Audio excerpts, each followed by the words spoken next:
can't bring himself to say all of us need to calm down. And so did Trump deserve the bullet? Did Trump deserve the bullet? This is all you care about are the political hiccups. Just answer the question, bro. Did Trump deserve the bullet? Did Donald Trump deserve the bullet? On his side ever? Did Donald Trump answer the question? Did Trump deserve the bullet? You can't answer the question. We're here to play. No, bro. It's my turn to ask the question. It's your turn to answer. Did Trump deserve the bullet? Did Trump deserve violence in this country ever? Did he deserve the bullet? Yes, he's just got violence. But again, I just did. Now your turn. Now your turn. It's your turn. Did Trump deserve the bullet? I never said that. No, I never said that. No. Okay, except you did to your co-host. No, I did. Oh, wait. When did Donald Trump deserve the bullet? When did Donald Trump your exact words to your co-host, you lying sack of shit. If he when you put it violence in this country, this fight will continue. But Destiny. I can't believe what's happening here. Okay, Destiny. If you care so much about political violence in America, why don't you lead the way yourself without mentioning anybody else? Why don't you, Destiny, right now just outright condemn the murder of Charlie Kirk? Because we've been doing that for a decade. One side can't turn down the temperature. Can't turn down the temperature. If Donald Trump can't, then the left should. I literally just said, like, what, condemn the death? I just said no political violence is good. Like, what comes? So if I say yes, I condemn it here. What's next? Do you feel sad about it? Did your heart break? Would it be the next question the action next dude? Until he. This is retarded. Yeah. Oh. More than happy to litigate some of. And then he brings on these right-leaning ghouls to sit here and chastise these guys on the left for it, to be the punching bags. Fuck that. Charlie's positions for you. I abjectly. I don't think I need any litigation from a woman who tried to downplay slavery, who tried to all lives matter slavery after she purchased a black child. That's what I would argue. I don't think you need to as far as would you like to anything. discuss it? Okay. Because the reality of the situation is that what I gave you, whether you like it or not, is a fact from the 1860 census. And it literally is not a fact. It is actually a bastardization of actual history. What you cited was inaccurate. You can actually look it up. I don't know if you did. I doubt you did due diligence. You clearly did not, because in that study that you're citing, in the study that I'm discussing it right now, in the study that you're citing, it takes into account not only the slaves, it takes into account the northern states and the southern states. So to try and pay to get that jump in here. Agency. Wrong. And that's what I think. Let me jump in here, Lucas. It seems to me, Lucas, you've decided to be just as offensive as you want to be. You're now attacking people who adopt children, which is one of the most selfish things that any human being can do, actually. This is literally what the right did to Dave Rubin, is it not? Fine, but what you're doing is just trying to be as offensive as possible whilst masquerading under this umbrella of everybody else is offensive, so that's why I'm doing it, to expose all the hypocrisy. Like, do you see the false equivalent? The difference is this guy probably doesn't care if people adopt children. It's probably a good thing. The right legitimately fucking hated Dave Rubin and his husband for adopting 2 kids. Gillian is right. Gillian is right. But actually, you have descended. The way you've just gone after Gillian. You know what, Lucas? Stop talking. Stop talking. Stop talking. You targeted Gillian for adopting a child. That is despicable. Let me bring in Riley James. I targeted Gillian for adopting a black child after she downplayed slavery, which I think is contradictory. You attacked her for adopting a child. I mean, let's not misconstrue my words that I'm saying. Oh, I heard your words. Let me bring in Riley. Let me bring in Riley Gaines here. Sure, Riley, you've been waiting patiently. Great rebuttal, Gillian. Okay, can you please let the others speak, please? Okay. I wasn't actually allowed to talk, Lucas, but I'm more than happy actually to have you on my podcast. That's because anything comes out of your mouth is we can discuss all of it. All right, let me bring in Riley. If you'd like to come on my podcast, I would be more than happy to. Okay, that's a different podcast for a different time. I'm willing to have discourse. Okay, you know what? If you're willing for discourse, let Riley Gaines speak. Riley, what is your view of what you've been hearing? I mean, honestly, like, it makes me feel tearful. Like, I have experienced all of the emotions over the past week. It has been, to the day, 7 days. I think initially starting with total shock and disbelief and honestly confusion. I've been so blessed in my life to not have been surrounded by death much in my family. I haven't lost really anyone close to me. Charlie was a friend, a mentor of mine. He's who ultimately I attribute to giving me my voice, the platform that I have. I attribute that to Turning Point USA, to Charlie Kirk. So to lose a friend like that, like, I have gone through all the emotions, but to sit here today and listen to the discussions that we have seen, I think particularly from Lucas, whether it was about the memes that were posted, whether it was about Gillian adopting a black child. I mean, I am just like in total disbelief, disarray. How have we reached a point where these are the discussions that we're having, and on a national stage here? Like, we have Democratic elected officials. Reached a point when Donald Trump is the most, like, aggressive, mean-spirited. Doing change my mind. Where there were 12 felonious assaults attempted.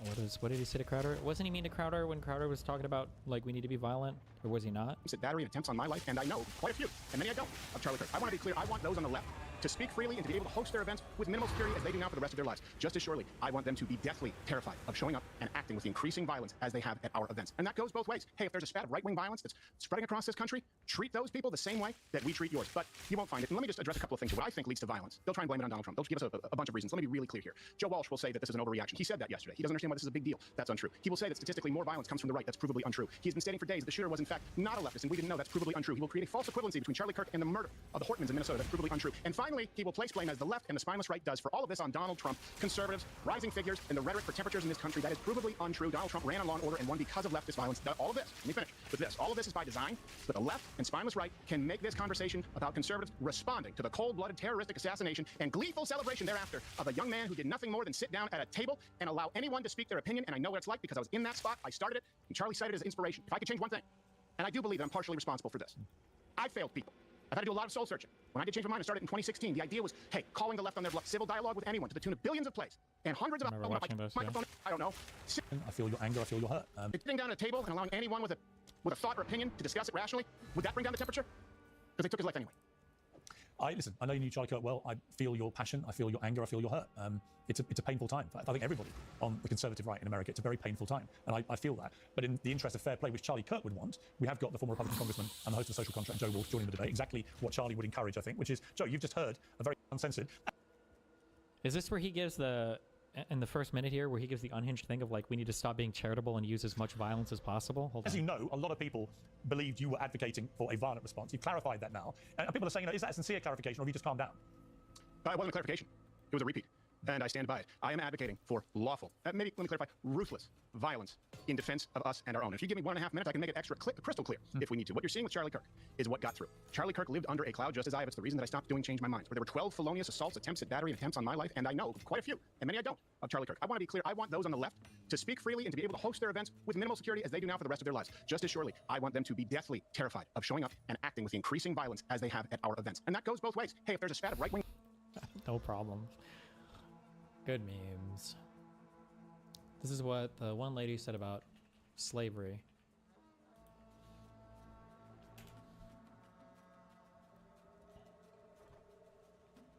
Smithsonian, he's effectively now has some on into the Smithsonian, he's effectively now has some random person deciding what is appropriate for the Smithsonian to teach in terms of American history, things that don't offend parts of the MAGA base, right? So we're now literally reviewing parts of American history and parts of American culture to make sure it comports with dear leader and what the MAGA Can we organization address wants. some of those things that are in there? Because have you looked at some of the things that are being slavery. reviewed? Yeah, slavery was a bad thing to talk about. Okay, like, he's not whitewashing slavery. So he's not. No, okay. he's not.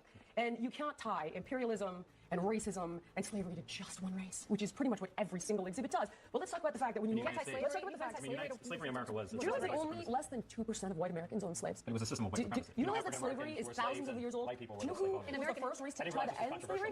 Well, what's controversial? I'm very surprised that you're trying to...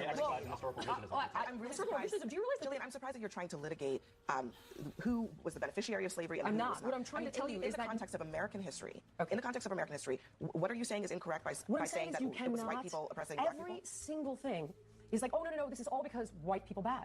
And that's just not the truth. Like, for example, every single exhibit, I have a list of every single one. Like, people that migrated from Cuba because white people bad. Not because of past... Yes, no, it's in there. That's what I'm saying. You don't actually know what's in there. Do you know that when you walk in the front door, the first thing you see is a gay flag? Jillian, you have a lot of stuff done. Yeah, I do, because here's the thing. Are you talking about? Okay, I'll give you an example. Yeah, please. There's one called Change Your Game, right? This has been an installation there. Is gender testing fair in sports? Does that... And then it goes on to talk about how it's complex to do gender testing in sports. It's not complex. It's basic science. That's untrue. It's XX chromosome, XY chromosome. That's sports. Is it fair to have biological men Wait, what does that have to do with the race slavery thing? competing against biological women in sports? No, but why is this in the Smithsonian? So it's been completely captured. First of all, I don't. And it's totally partisan. First of all, we don't have time to litigate all of this. Of course we don't, because then you're going to lose the argument. And if everything is racialized, just like you're trying to do to me now. Excuse me. Like, I can't believe you're trying to suggest, that slavery is a good thing. You brought up race. No, this was a conversation about the arts, and you brought up race. It isn't. You brought up. But the whole point of this is that the issue you brought up slavery, and you brought up the question of whether you brought up the question of whether or not slavery in the United States is about race. The answer is yes. Slavery in the United States don't straw man my argument, because that's not what I said. So what are you brought talking up about? slavery. And what I was talking about is that this isn't really about that. When you make every single exhibit about white imperialism when it isn't relevant at all, that is a problem. So when you're talking about Cubans leaving Cuba and you make it about white people bad, that's not accurate. Can I just say, that's my point. We're going to move on. I would say on the arts thing, I think why this is... I can't have a strong opinion on this because I don't know what the underlying exhibits or whatever were. Like, sometimes people are cringe on that. I just have no idea.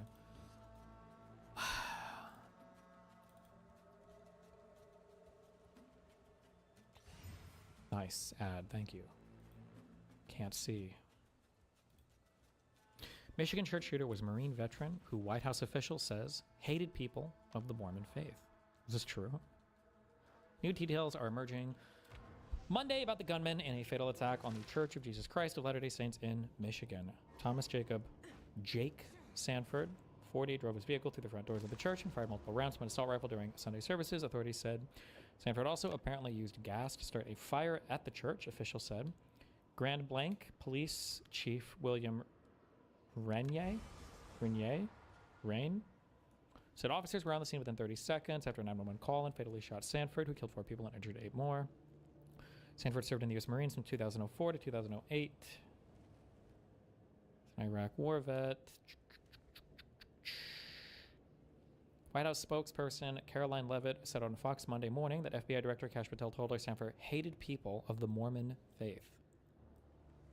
From what I understand, based on my conversations with the FBI Director, all they know right now is this was an individual who hated people of the Mormon faith, and they are trying to understand more about this, how premeditated it was, how much planning went into it, whether he left a note. Damn. He said Sanford told him that the church's followers believe they're above Jesus. John said Sanford told him he moved to Utah for a fresh start to plow snow, and that while he was there, he started a relationship with a Latter-day Saints woman.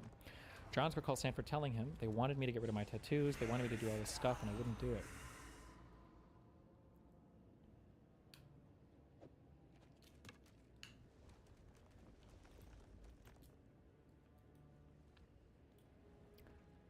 Everyone, this is Pastor Mark Driscoll, a wolf in sheep's clothing. He is a hypocrite and a liar. Even with the death of innocence, he cannot separate his bigotry from his faith. In his mind, he divorces the Mormons from the... Who is this? What is this?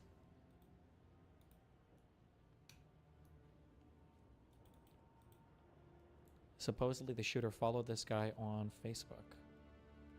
There will be 0 Mormons in heaven. It is a demonic cult. A literal demon is on the top of every Mormon building. Jesus. The assassin was a Mormon. This is not the same as Christianity. It is a demonic cult. Mormonism's Jesus is no closer to the Christ of the Bible than Islam's Jesus is. The murder of innocent people is evil, no matter if they're Jewish, Muslim, Mormon, or Christian. Speaking about Charlie Kirk.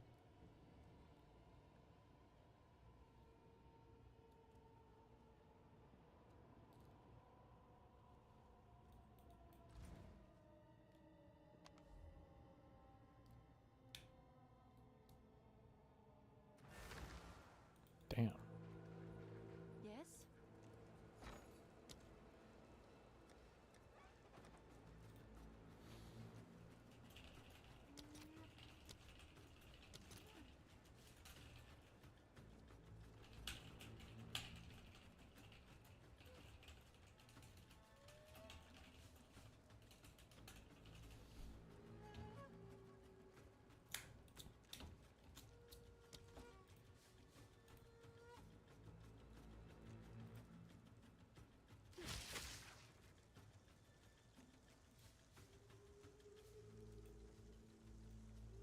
Well, this morning, houses of worship on alert after a gunman rammed his car into a packed church in Michigan, shooting at the worshipers and then setting the building on fire. So at least 4 are dead in the attack, and law enforcement feared that the death toll could grow.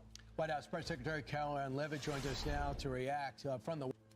I feel like when a religious person calls someone demonic, it should be taken with a different weight than when you call someone demonic, for example. Am I right? Maybe. The thing is, it's hard to tell how religious some religious people are, though, right? Like, some religious people will use demonic metaphorically.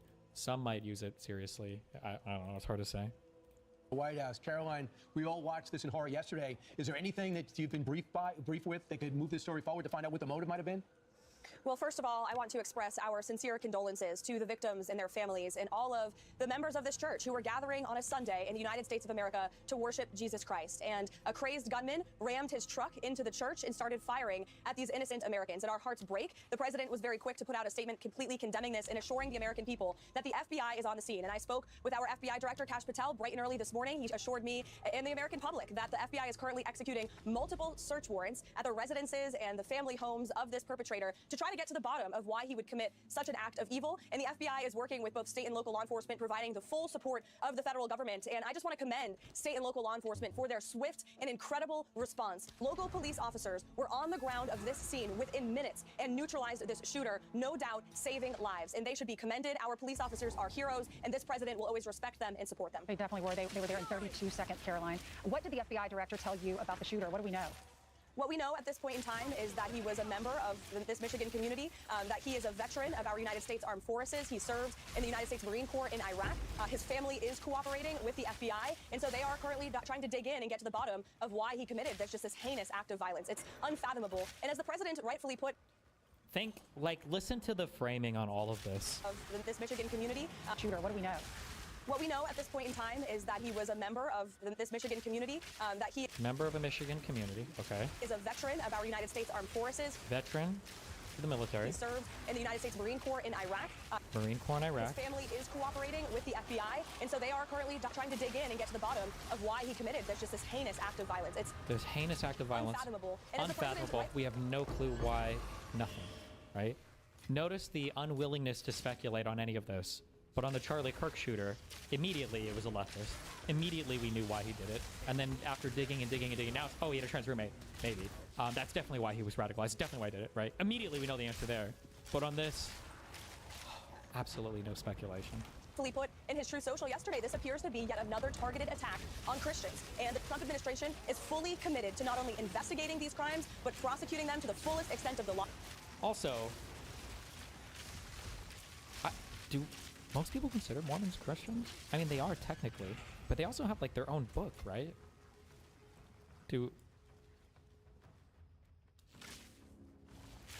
No, yes, depends, no.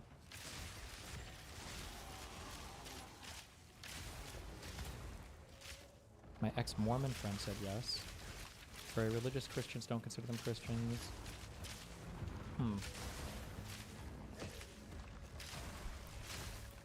But also working very hard to prevent them, to see if there's red flags. The FBI is going to treat those as public safety emergencies and investigate them to try to prevent such violence from taking place in our country. You know, Caroline, we had the assassination of Charlie Kirk. We had the attempted assassination on ICE officers in my hometown. I like how they framed the, was it 3 immigrants that were killed, or was it 1 killed and 3 shot or whatever? I like how they just frame that as, they just talk about that as like an attempted assassination of ICE agents. They don't mention the fact that who actually died. Back there, one of Bobby and What is this stupid shit? you have to do layoffs, so.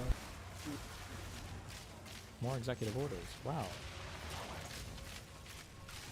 Hook up the artificial intelligence with all of the other things that we have at hand that we're going to come for answers. And these young children who are just really, some are absolutely better and others are getting better. You're all going to be better very soon. So they won't even need it, I don't believe. I want to thank Secretary of Health and Human Services, Robert F. Kennedy Jr., who we see a lot of lately. You've been really active. You've been very active. Secretary of Education, Linda McMahon, is so fantastic. And I guess we reached a deal with Harvard today, so see how that, all you have to do is paper it, right, Linda? Just paper it out. It'll be great, though. It's going to have to do with something that's very important to everybody. CMS Administrator Mehmet Oz, FDA Commissioner Marty McCary, Director of the National Institute of Health, Jay Bhattacharya. Is that good, Jay? That's pretty good. I'm getting better. I'm getting better. Science and Technology Advisor, Michael Kratsios. AI and Crypto Czar, David Sachs. You're doing great, David. As well as a friend of mine, Stephanie McMahon, and her incredible husband, Triple H. You all know Triple H. I'm not going to fight that guy. He's one of the greatest. I also want to thank all of the brave young people who are with us today. They've gone through a lot, but it's really coming out very good. And I just gave them a beautiful coin. And we're going to save that coin, right? Beautiful coin. In 2019, I was proud to launch the Childhood Cancer Data Initiative. And I think Stephanie was a big factor, right, Linda? She was a big factor in what we're doing right now. Absolutely. Which invested $50 million a year into pediatric cancer research. And today, in line with recommendations made by Secretary Kennedy and the MAHA Commission, we're doubling that investment, adding another $50 million to Childhood Cancer Data Initiative. We're doing that immediately. And we have a lot of money coming in with the tariffs. We've never had money like this coming in. We're a rich country again. We were a dead country 1 year ago, and now we're the richest country. We're hot. We're a hot country. So it's an honor to do that. In honor of all of you, we're doing that, okay? With this order, I'm also directing the federal government to fully utilize artificial intelligence to supercharge pediatric cancer research. It's pretty amazing what's happening. For years, we've been amassing data about childhood cancer, but until now, we've been unable to fully exploit this trove of information and apply it to practical medicine. Using cutting-edge AI, we will empower scientists and researchers to discover new treatments, cures, and prevention strategies. AI can also make groundbreaking trials and therapies, and it's just going to be so accessible to everybody, families all across the country. So it's going to be amazing. What's happening is amazing. And we have more AI. We're leading in AI. We're leading China by a lot. We're leading everybody by a lot. They're creating their own energy. We let them build their own energy plant because we don't have the energy. Nobody does to feed them. The amount of energy just the AI needs coming into this country is double what we have right now. Wow. So we're letting them go out and create their own energy plants and their own electricity. And they're doing it. We're giving them permits to build electric plants. They're becoming sort of a utility. Maybe they'll do better with being a utility. Who knows? They'll do better with being a utility than they will being AI. What do you think of the chances that they... I hope I'm wrong about that, or they made a bad bet, right? So anyway, but I want to just say that we're going to defeat childhood cancer once and for all, and I'd like to ask Stephanie to say a few words. She's a very special person and very, very much involved in this. Thank you very much, Steph. My mother's Mackenzie. Well, Mr. President, thank you very much. You've already acknowledged this incredible team here, and all of these people standing behind me were inspired by the story of a little boy named Connor Mahalik. He was a little boy who didn't want to hug me because he gave choke-out hugs. He booed his favorite nurse when she came to get his chemo, and he always worried about his dad because his dad was Connor's best friend. Connor was a WWE fan who I met after one of our big events, the Royal Rumble. You could tell he was sick. He had a big scar that was running up the back of his neck and a lump on his head, but you would never know it from his personality. He told me about the t-shirt that he was wearing that was dragging on the ground because WWE superstar Sheamus, who's 6'5", had given it to him. Underneath that was his Daniel Bryan t-shirt, and underneath that was his Skylanders t-shirt because that was his favorite toy. And as I stood up from my aforementioned chokeout hug, Connor's dad told me that he didn't have long to live. And I didn't want to believe that. I kissed him goodbye on his soft little cheek, and when he looked back at me, I made an unspoken promise to fight for him and kids just like him. Kids shouldn't even know what cancer is, let alone have to face it, and this incredible team believes that too. This executive order makes kids with cancer the first focus of AI innovation across healthcare in America. If there's one thing in the world that could bring us together, please let it be our children. Because I can almost guarantee, if your child was diagnosed with cancer, you wouldn't care what party their doctor belonged to. You would just want the best. And President Trump is doing just that, enabling that every child with cancer gets the best care possible. And we couldn't be more grateful. Thank you, sir. Thank you, sir. Thank you very much. She's done that before, hasn't she? Bobby, please. Today, President Trump signed an executive order that makes an historic promise. We will harness America's innovation in artificial intelligence to find cures for pediatric cancer. We stand here today because of Stephanie McMahon-Levac, who never wavered in her 11-year commitment to give every child a future free of cancer. She proves how one person's courage can change what is possible. Cancer is now the leading cause of chronic disease-related death in children, and its incidence has risen by more than 40% since 1975. We cannot accept that. We must act with urgency. The MAHA strategy report released earlier this month directs HHS to focus on research that harnesses AI to uncover causes, identify risks early, and take action in childhood and young adulthood to prevent cancer. Now, this executive order directs... Thank God we're finally using AI research. That's what we need. Thank you. The MAHA Commission, working with our nation's top science and technology leaders to deploy AI to transform cancer care and research. We will accelerate progress in the Childhood Cancer Data Initiative that President Trump launched in 2019, and that means building stronger data systems, using AI to decode complex biology, designing better clinical trials that deliver faster, more effective treatment for kids. The order doubles federal investment in the Child Cancer Data Initiative with an additional $50 million just this year. NIH will expand research while the private sector and universities will bring their best tools to the table. Together, we will ensure that every innovation, every breakthrough goes to work for our children. The order guarantees that AI will be integrated into HHS interoperability networks. We will make electronic health records and claims data work for patients and researchers. We're already doing that, and always with parents in control of their child's health information. No family should have to fight cancer with outdated tools or without access to the very best science. For too long, families have fought childhood cancer while our systems lag behind. President Trump, thank you for your leadership in changing all that. This executive order is about action, unlocking cures, empowering families, and giving every child the chance to grow up healthy and strong. With American innovation and leadership, we can make our children healthy again. Robbie, do they know why this, quite an increase that's taken place over the last number of years? Do they know why that, do they have any idea why this We are doing that research, and Jay Chart can talk about that. We're doing that research now for the first time. We're focusing on that particular colon cancers and these cancers that have suddenly had never affected children before. And suddenly are epidemic in our children, and we're going to find the causes. They're environmental. What are these cancers? I like how everything ties back to this like retarded conspiratorial view on the world. These cancers that never, ever, ever affected kids, and now they're magically murdering kids. Is this even true? What about I thought the leukemia survival rates were like unprecedented highs now for children. Are there other cancers? Identify them and work with them. Thanks, Bob. Jay? Well, thank you, everyone. I thank President Trump for signing this historic executive order directing your administration to use advanced artificial intelligence technologies to cure childhood cancer. By signing this executive order, the administration is advancing the NIH Childhood Cancer Data Initiative's coordinated pediatric, adolescent, and young adult rare cancer, first launched under President Trump's direction in 2019. When I was a young medical student in the 1990s, I had the privilege of spending a month in a pediatric cancer ward treating children with cancer. And I have to say it was the most difficult month of my life. I left for home every day in tears. Watching little children cope with a deadly disease is hard. They should be playing with their friends, going to school, living their best lives. But instead, they bravely face cancer with the bravest kids I've ever met. A tremendous adoration for scientists who devote their lives to finding cures for kids with cancer, the doctors and nurses who take care of them, and for their parents who suffer alongside them and care for them and love them. This year, nearly 9,500 children will be diagnosed with cancer in the U.S. In the mid-1970s, the 5-year survival for cancer was 58%. Today, the cancer survival rate for children with cancer is 85%. This is because of... Oh, yeah. So doesn't that kind of super contradict? Wait, what the fuck? Wait, what? This guy just said there were all these new childhood cancers murdering children everywhere. Yeah, the childhood cancer survival rates have increased dramatically. of the tremendous investments we've made in treating childhood cancer and researching it. And it's worth celebrating its achievement. But I say that 85% is still too low. We need to be at 100. We still have a long way to go. The treatments these little kids undergo involve therapies like chemo, radiation, that put them through hell. Even with 85% will be cured, the therapies themselves can cause health problems as kids age into adulthood. Nearly 60% of cancer survivors experience severe life-threatening complications in adulthood because of these treatments. And so we need better treatments so that we can raise the survival rate and reduce the side effects. This initiative built on the CCDI's mission to gather data from every child, adolescent, and young adult diagnosed with cancer, no matter where they receive care. It aims to develop a platform of tools to bring together clinical care, research tools like molecular characterization and genetic information, tools that will improve preventive measures, treatment, quality of life, survival for childhood cancer. By uniting families, clinicians, and researchers by harnessing the power of AI, CCDI will accelerate diagnosis, inform treatment, and develop the next generation of life-saving therapies. This is not about collecting data alone. It's about giving families hope. Today, we commit to taking this work to the next level. With this executive order that President Trump is signing, we're building a future where every child data contributes to faster diagnosis. Artificial intelligence helps us uncover faster, more precise treatments, improve quality of life, and better survival. God, AI. How's my NVIDIA stock after this announcement? Jesus, everything is AI. Yes. And finally, let me extend my sincere congratulations and gratitude to President Trump for his leadership and vision in giving us this opportunity to make America healthy again, to rigorously push the boundaries of science and bring hope to millions of families. Thank you very much, sir. It's very nice. Appreciate it. Director Prencios, please. Thank you, Mr. President, and thank you, Secretary Kennedy, for your leadership on this issue. I am thrilled that our Mass Law strategy prioritizes utilizing AI in the fight against cancer. And this executive order is putting a priority to this action. Thank you for your commitment, Mr. President, to the United States for maintaining its global leadership in artificial intelligence. Across models, data sets, applications, we do issue an AI action plan to do just that. Your foresight in the first term, leading you to establish the CCDI to gather, harness, and share data on childhood cancers, has positioned us today to leverage AI in a way we could never imagine before. With America's pioneering models, American researchers now have the best tools in the world to turn the CCDI. DeepMind won the Nobel Prize in Chemistry last year for AlphaFold. Why dismiss AI use for medicine? Who the fuck is dismissing AI use for medicine? No one in the medical field is looking to Donald fucking Trump or the retarded U.S. White House for guidance on using AI in research. I imagine there's probably a ton of different implementations and implications for AI when it comes to research. I'm sure researchers are already utilizing it. Nobody's waiting for Donald retarded fucking Trumpo to make the decision to allow people to do it more. Data into the building blocks of life-changing breakthroughs. So I and my team at OSTP are thrilled to partner with our teams at HHS and NIH and David to empower the development of gold standard applications for the pediatric cancer research and to play our very small part in trying to protect the health and happiness of America's children. Thank you, Mr. President. David, please. Thank you, sir. Well, first of all, I just want to thank Stephanie McMahon and all of us for helping to bring us all together here. For years, they played villains on TV, but they're actually very nice people in real life, but it's because of your passion that we're all here today, so thank you for that. And thank you, Mr. President, for your leadership on this. First of all, you did have the foresight to create this childhood cancer database way back in 2019, and that's what's going to power the AI. It's going to give us the data to find all the patterns in.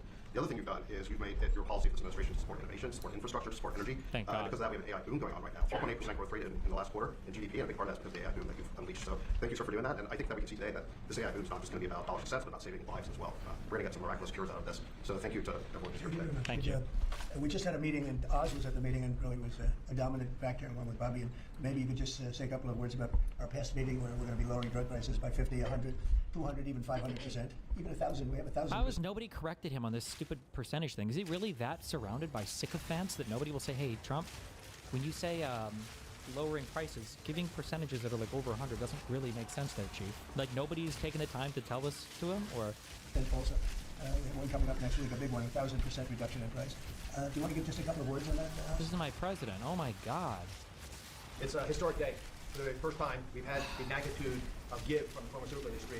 One of their leading lights, Abdullah and his company Pfizer, agreed. Something the president has been pushing on since his first term, and he's been calling me quite frequently on speed dial over this term to make sure that Secretary Kennedy and I would seriously engage industry. They have agreed to several important concessions. First, we will have most favored nation drug pricing in this country for everyone on Medicaid. So our most vulnerable populations will not be forced to pay 3 times or more, 5, 6, 7 times more, the exact same pills in the same bottles as it costs in other countries. That'll make it a lot easier for governors to manage their budgets and shows again a distinct passion that the president has for helping people who are most vulnerable. We've also gotten all new drugs to be released in this country to be priced at most favored nation, which means by the end of the president's term, 95% of all pharmaceutical drugs in America will be at most favored nation pricing. Again, no more discrepancies between what folks in other countries can buy their drugs for and what's being purchased in this country. Pfizer also agreed, as will companies next week when they come to visit this same White House, to onshore drugs, to bring their production back into America so American workers will benefit as well. But at the same time, this is critical. It allowed Pfizer, and we believe other pharmaceutical companies, to maintain their innovative edge. We want America to continue to find cures like the ones that saved the lives of some of the children that I'm looking at right now. Those beautiful faces and smiles are here because American innovation was not dulled, not blunted. But we can solve that need and thread the needle by also making healthcare affordable so Americans no longer, including children like this, be forced to make a difficult choice between groceries and pharmaceuticals. And I must say, Mr. President, since this morning, if you just look at the stock market, there's been support of this decision made by the CEO of Pfizer, that their stock has benefited. So I think it was the right thing for the company, the right thing for the policies of this administration, which is a pretty cool place to work. But most importantly, it's the right thing for the American people.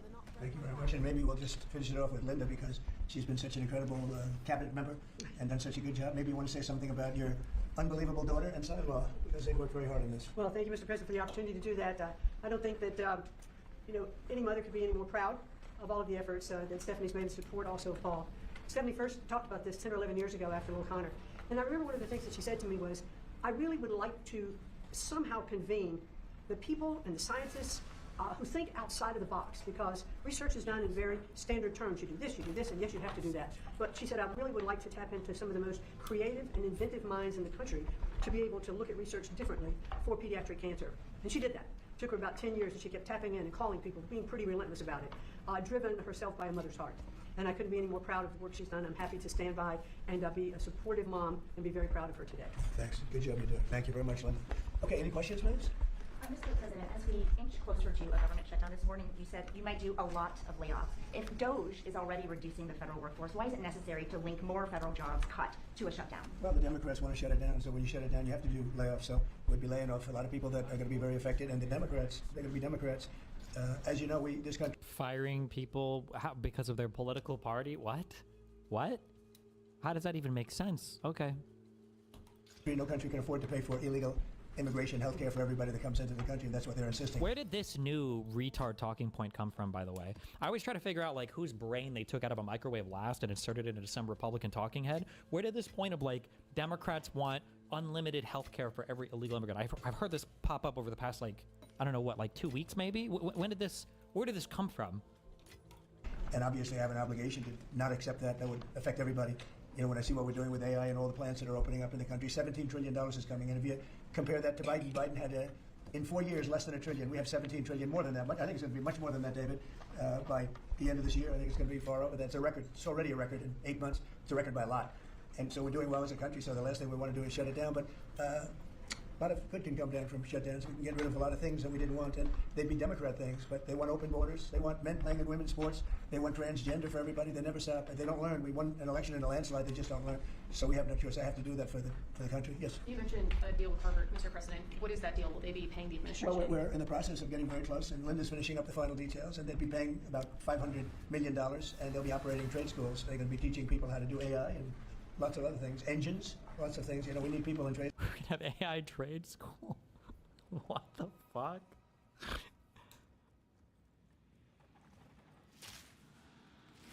Okay. Because I remember when I went to school, I had some people that weren't particularly good students, but they could take a motor or an engine apart blindfolded and put it back blindfolded. But they weren't too good at other things, and many of them ended up doing better than the people that were. So trade schools are very important, and we've lost trade schools. We used to have a lot of trade schools in this country. We don't have them anymore. We have tremendous plants opening, and we want to have people at top level for those plants, whether it's AI or whether it's automotive plants. We have many automobile companies open their plants in the United States. They're all coming back for two reasons: tariffs, and I think they like November 5th. They liked the person that was chosen, and they're moving in from Canada. They're moving in from Mexico. They're coming in from all over the world. China is coming. They're all coming, and that way they avoid paying tariffs. So they're coming for that reason. So by opening up trade schools, because we're going to need employees, we're going to need people with skill. And I think I can say, Linda, you feel the same way. By opening up trade schools, this would be a giant trade school, series of trade schools. It would be run by Harvard. Now, this is something that we're close to finalizing. We haven't done it yet. Harvard Trade School for AI. Okay. But they put up $500 million. Interest and everything else would go to that account, meaning go to the trade school. And, it's a big investment in trade school, done by very smart people. And then their sins are forgiven. So we have a good chance of getting that close. Yeah, please. Thank you. I've been looking at this chart that you showed us earlier since we left the Oval Office earlier. U.S. prices for brand drugs are 422% higher than comparable countries. I'm young, maybe I'm inexperienced, but I think a lot of Americans are wondering, how did we even get here, being one of the biggest buyers? You got here by incompetent people sitting behind this desk. You had a lot of incompetent people. I did it, as you know. I started it. A lot of incompetent people. You realize that you were the last president before the last one, right? Like, what are you talking about? Hello? My first term, we rebuilt the military. We got the largest tax cuts in history. We did all these things, and we had the best economy in the history of our country during my first term. And by the way, this is blowing it away based on what we're seeing. But we got it by having people allow that to happen. And as you know, I started the process, but then when COVID came, we focused on COVID, not on this. And I said, if I ever go back and do it again, I'm going to make this a primary thing, because other countries are paying a fraction of what we pay for the same exact drug, same exact pharmaceutical, everything. And I said, no, that's not right. And the drug companies actually came along. Don't forget, they make 30, 40, 50 million a year, these people. They're very smart. And they had a lot of people convinced that, that's the way it has to be. They talked about research and development. We had to pay. I said, well, why isn't Germany paying? Why aren't other countries paying? And they always had a good answer. But it got to a point where I didn't like the answer anymore, and I said, we have to do this. And we did it. The team that we have with Oz and Bobby and Chris and all of the people that we have working on it, and I must say, Marty's been a big, wherever you may be, Marty, but Marty's been a big factor. We have a great team. There's never been a medical team like this, and I said, let's go do it. And then I did. As I said, I would bug them every single day, every week, because I said, we have to have, I mean, why should we be paying 10 times what another country's paying? And that was just an excuse, research and development. We do research and development. So now we're going to be paying, whatever the lowest price is, we're going to be paying that price. So it's a great thing. But there won't be anything that can have the impact on Medicare, Medicaid, Social Security, anything where you need pharmaceuticals, medicines. The numbers are going to come way down. Even Obamacare, which is terrible, it's not been good, as you know. It's a weak form of health care. But it'll are on the record.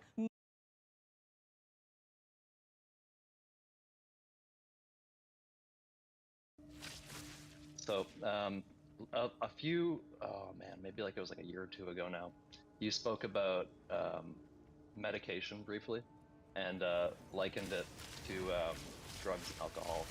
And I think you said that there were like situations in which you thought that medication was kind of necessary, like when somebody was too, and I share those like kind of core beliefs too, and I always have. Except I also have been medicated. Can I talk about that? Isn't that okay to talk about my own personal experience? Yeah. Okay. I have been medicated since I was like 13. Like I'm 34 now. I just turned 34. And like my entire life, I have been medicated and various diagnoses, and disbelieving of those diagnoses the entire time, in the sense of like, I don't even think it's for sure they describe me, but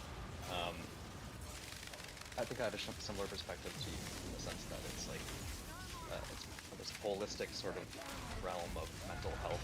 Everything kind of feeds into each other. It's my belief that most of it comes from anxiety, actually, fears, the core of these things.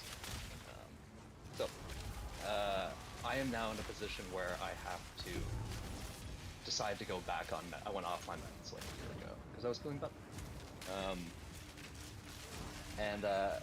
And I guess through like a lot of conversations that I've had with doctors, I've kind of come to the point that I don't really feel the same way about medication as I used to, and I wanted to kind of challenge you on your perspective on it. That I think it is there is a place for it. But see, then maybe that's just because I am who I am. So I guess I should start there. Have you like? Is there any? Maybe I could say it this way. It seems like you have a very black and white view of medication. Would you agree with that? No. Okay. I don't think so. When people use something like a diet or like exercise, would you consider that kind of analogous, or I mean, not tangential to medication? No. Why not?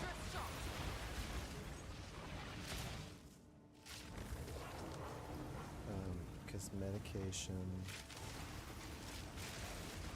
there's a reason not everyone is on SSRIs. If it was just good for you, we would call it food and everybody would do it. Medication by definition is has some kind of trade-off. Okay. Or at least a risk, and that is part of a trade-off. So you're taking something that is bad for you. If you didn't have the problem it's trying to solve, you would never take it. So it's bad for you, but it's also good for you because it solves some problem.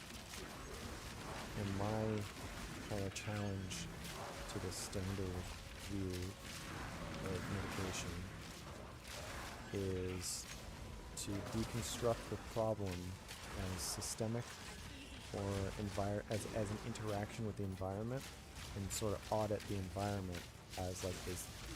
Why are we defining the person as the problem, or their body or bodily function as the problem? Should we be looking at the environment or the system around the person that is saying they have a problem as a potential problem itself. And if you medicalize the person, then you're scapegoating. And that's not to say that you should never do that, or that I would never be like, okay, yeah, you should take medication. It's just that it feels like that analysis is not often done. It seems like people, especially to preserve their family systems, to preserve educational systems, we're really sensitive. You don't want to say anything bad about your mom. And mom will start crying and tell you that you're a horrible person if you do. So we'll just take antidepressants, and so it's the things that are ruled as like out of bounds because of the fragility of people in power. That's where my mind goes to when someone's like, I had to start taking these pills because I was having this problem. I'm like, are we sparing someone else here from having to change or reckon with something? That is Sure. That's what I believe as well, but do you see how medication can act as a vehicle to creating that environment? No, because I'm talking about a pre-medication analysis before there is medication, where the problem, you're talking about defining the problem as, in order to see the situation clearly, I need this medication. In order to, well, and I'm also thinking about it more,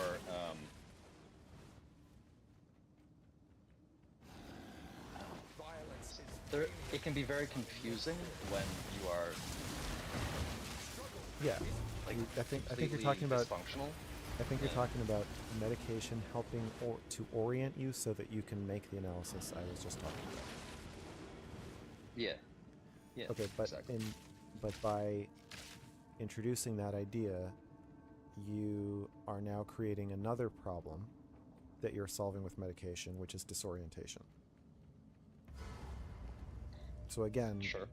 Are you disoriented because of some problem with you?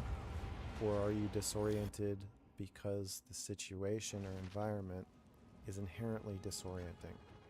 And so then you're asking me two different questions. One is, practically, are you able to figure out what the fuck's going on with that medication? I don't know, maybe not. But the other question is, do you need medication? Or is medication the solution? Or is your brain function the problem? And then again, if you're asking me that, if people are behaving confusingly to you or gaslighting you, then no, of course my ideal solution is not, okay, if you're getting gaslit, you should go on pills.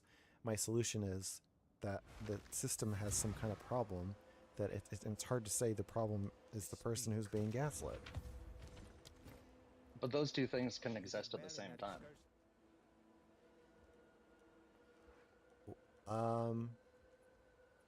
Well, no, I mean, eventually you can force it into a binary of, if you weren't being gaslit, if people weren't behaving confusingly toward you, if they weren't lying to you, do you believe that you would still be so disoriented that you can't figure out what's going on? And every person is going to have their own answer to that, but you can't ask it as a binary. And then at that point, depending on the answer to the question, is where you would say, okay, yes medication or no medication. I'm saying that it has to be split into a practical yes or no, of like, is this... Like, if someone breaks into my house, and I'm deciding whether to shoot them, it's not like I'm like, the ideal outcome here is killing somebody. Like, obviously, the ideal solution is whatever they've come to steal, they would have acquired some other way. That there would be UBI, or they would have a social worker helping them get placement and some job, whatever. But practically, that's not like factoring into my decision. So again, it feels like you're asking me two questions that are different and kind of blending them together of like, what do I think people should actually do when they think a medication will help them versus what is my like kind of analytical thought about what medication is actually doing. I see. Yeah, that's true. I am blending them. Yeah. Yeah. That makes it more confusing.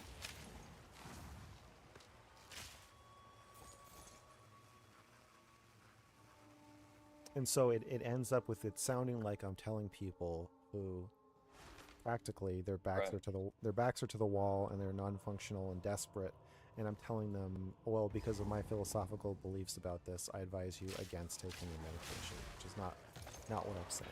But let's see how it comes across that way. Yeah, that's how I well, and I think that's also the way I think about it too, because my back is against the wall in a lot of ways. So I have like a kind of aggressive when I look for validation for the way I feel. Okay. I have a funny thing, or not a funny thing, this is maybe just something interesting for you to hear, because you often talk about how the world will you have people in the world who either get along with you and like what you say and are on board, and then the people who are like hate or afraid of you or freak out around you, I think is the way I usually put it. So I was showing my friend, I have a great friend who I meet once in a while and once a week or something like that, and I was like, oh, you gotta check out Mr. Girl, and let's listen to like one of his what was it that we listened to? I can't remember. Something. But his initial reaction was like, I know a lot of people like this, and the impression, like I get this like deep sense, this is him talking, in my gut, that this person is like maybe this is maybe cruel for me to say. I feel bad now about bringing this up. Never mind. Oh no. I feel like I'm like No.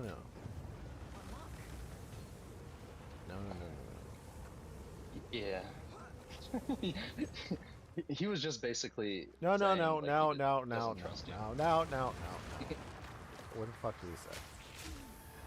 He was saying that I want the quote. You said this person. Yeah, the quote is like I can't. Feeling in my gut. Oh. With this person, I know people like this one. Yeah, and there's usually something. No. Controlling or something, or I can't remember exactly what he said, so it's a little bit difficult. No, you can remember. No, I can't. You were locked something in. About... You were locked into an exact quote. You had it. But I was making it up as I was going to, like, I was trying to remember. This is like a month or so ago. Yeah. Just try it. So the image that he portrayed of you was that of an abusive person. I want to hear what he said. I can't remember. He said, like, I've known people like this in the past who, in the background of their lives, they are controlling or abusive in some ways, and I don't trust them. Or I get that deep sort of gut feeling about Mr. Girl. And that was actually, at the same time, he was saying, what he's saying about, it was school, that's what it was. It was when you were talking about school, because I feel strongly about school as well. He's like, I agree with what he's saying, and it's interesting, and I want to hear more, but I can't shake this sort of gut reaction that I have. Oh, and that's another thing he said. He's like, I can imagine the kinds of people who would listen to him would be people who are looking for some sort of, I think, direction, or somebody to, like, basically tell them what to do, is the vibe that I got from it. So. I think you need to cut this guy out. I don't think he's good for you. I think he's against you. He's trying to hurt you. Yeah, he's trying to hurt me. Yeah. So are the doctors. And the doctors too. That's right. Doctors. No more medication and no more that. No, they are all against me. It's true. I feel that way. Well, okay. So you're saying that he's one of the people who I freak out. That's what you're saying. I'm saying that, and I'm also you don't know him, so but he is not like an impulsive thinker. He's a level-headed guy. He's a level-headed guy, yeah, and somebody I respect a lot, and I respect you as well. So it's like it's interesting to hear these two things, and on my side, like I love listening to you speak because a lot of what you say kind of hits me in the soul. That thing I have.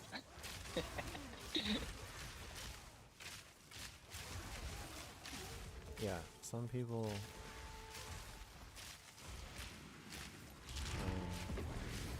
Kind of reminds me of what the guy said when he kicked me out of the writing group here. He's like, I have to listen to my instinct, and my instinct is telling me to like get away from me. Yeah, that's exactly what I felt from him. That's what he said, basically. Yeah. That fucking sucks. That must suck to hear that. I'm thinking about you. Yeah. It's weird. Yeah, it happens a lot with like friends. You know what I was thinking? I've never dated someone and had their family or friends be happy that they're dating me. It's always like every time it's like fucking nightmare. It's every time it's like they're like, oh my god, couldn't have been anybody else. And that's happened to me a lot, that like friends of friends will like really not like me, that some people really like me and feel like safe, like specifically safe with me, and then their close like best friend will just be absolutely horrified by me. And I want to believe that it's like, oh, you're projecting something, or I'm bringing up something, or, you know, you just think I'm horrible. But I don't know. Maybe I'm just bad. Maybe they're right. I don't know. It's confusing. It is confusing. Yeah, I'm trying to figure it out too, because I don't see it. Like, I don't sense that at all. The feeling of like, oh, gotta stay away. Anyway, it's probably like this like very complicated series of things that are happening in each person.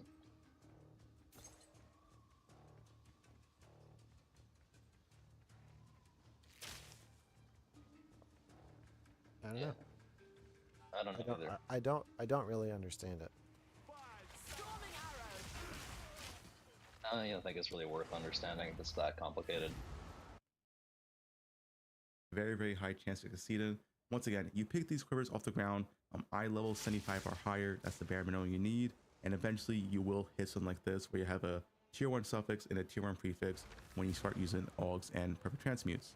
So what you need from this point, so once you eventually get your quiver from getting off the ground, once again, pick up white bases, perfect transmute, perfect aug, you're going to need a homogenizing correlation, and you're going to need a perfect regal order. High chance to succeed in.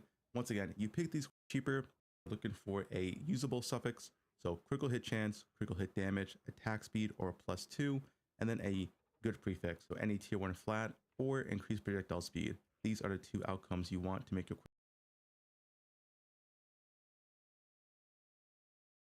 person like years ago who it's not even a tattoo.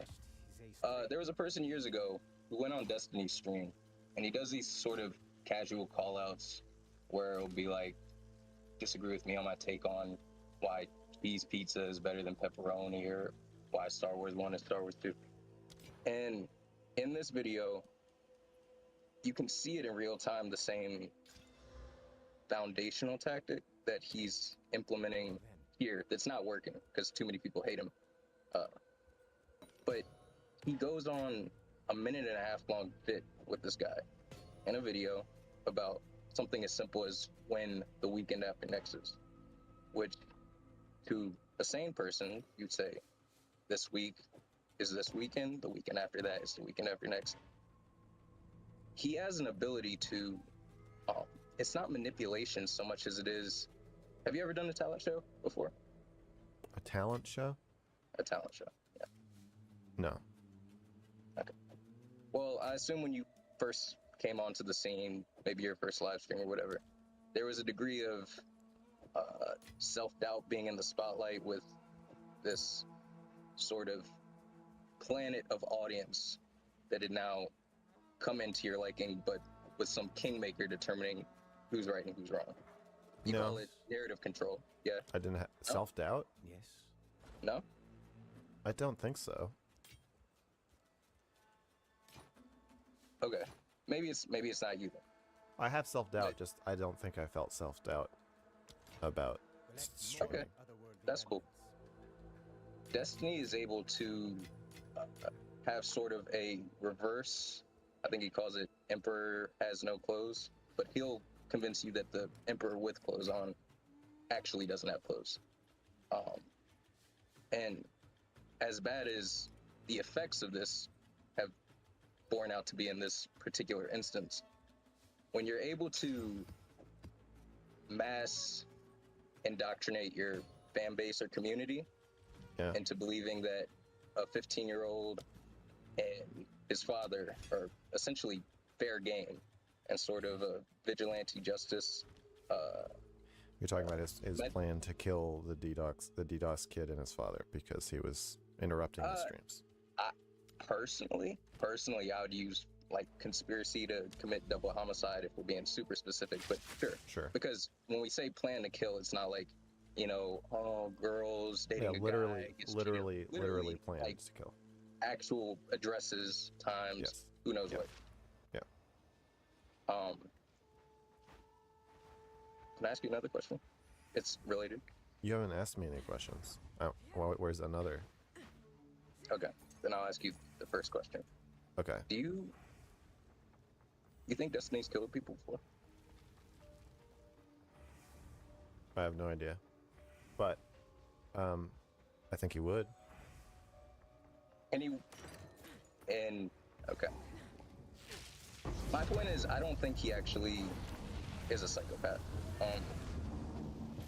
I don't know the pathology, but Destiny seems like a very vindictive, but a cold vindictive person on essentially any issue. Over the past 2 months, I don't know who's watching that's been following. This feels like it's meandering a lot, and I want us to focus up. Can you just say the thing that you think? Because it feels like we're going all over the place, and in a way that feels a little irresponsible. Irresponsible how? Well, again, like I said, the stream... you think Destiny's dangerous, though, correct? Yeah, I mean, yeah, it's coming out that he's secretly recording people while they have sex. If that's true, and I believe it is, then that makes him dangerous. And he's planning to kill somebody, which I wrote about. That makes him dangerous. He's done a lot of things that would make me think he's dangerous. Yes. But the common thread isn't that he's dangerous, correct? Like, there's a reason behind it. He's not just willfully sadistic. He's a maniac. He's not a murderous psychopath, correct? I don't know. Do you think psychopaths can hate people? What is your point, dude? You gotta get to your point, or we gotta get to the next call. Because this is your last attempt to say what your point is. I don't know. I'm just trying to figure out if this is Harry Potter 1 or Harry Potter 7. Okay. Well, thanks for calling in. Hello? Hello, Mr. Carson. Hello.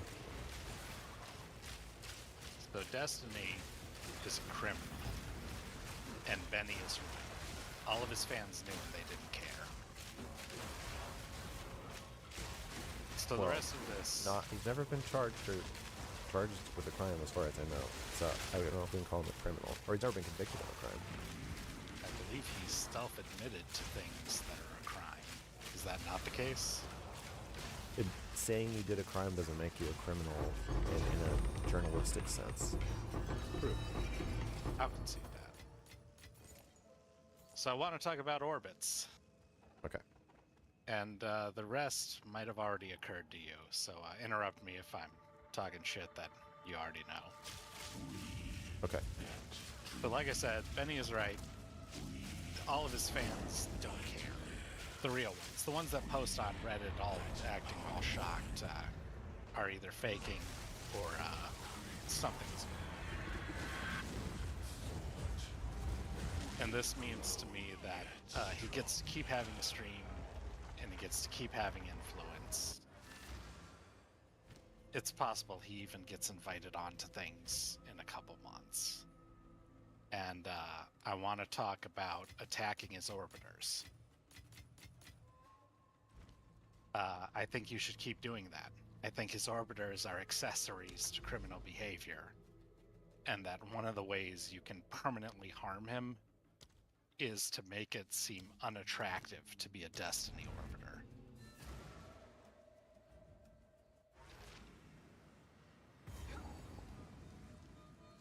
So, for example, going after Pisco, going after Ukrainian Anna, going after Not So Erudite, especially Not So Erudite, given that she was directly involved in trying to talk down the primary victim in this case from doing it. I think warning people. I've said this before, but those when you're cave diving, you know when you go cave diving, and you've probably seen the memes where there's a sign that's like, if you go past this sign without cave diving training, you are gonna die. So I've had nightmares about cave diving where I get stuck, like that poor fool who was upside down for like 18 hours with his legs that was just caving. This is cave diving. Caving's dangerous. Don't get me wrong. Caving is dangerous. Cave diving, that's a whole nother thing, brother. That's a whole nother thing. That's it. That's underwater. Oh. Yeah. Yeah. Yeah, you couldn't pay me enough money. Okay, well, so if you look up, they'll go down there and put a sign there that's like, if you don't have proper training and equipment and you go past the sign, you're gonna die a horrible death. And that's what I was thinking when I wrote the Destiny report. I want that to just be like, anybody who's like, I'm hearing these blue tea, what's DDoS game? What is this? What's this? What is that? I want people to be like, this is a sign. It's a really big sign. It takes a while to read, but it's a full ass sign that says, don't. And I've never thought of that as like, this will really harm Destiny or cut off his ability to gain power or whatever. It's more like, I don't want to see people end up like me or I don't want, what's happening to Erudite right now, the decision she's having to make, you don't want that to happen to you. It sucks. No, that appears to be a living nightmare hellscape. I mean, yeah, the cognitive dissonance she must be experiencing is like insane, and like, so I have mixed feelings about it. Obviously, I have anger towards her, but I also have like empathy for the awful position that she's in. Okay, so yeah, I have empathy for Kyla. I guess that's in character for you.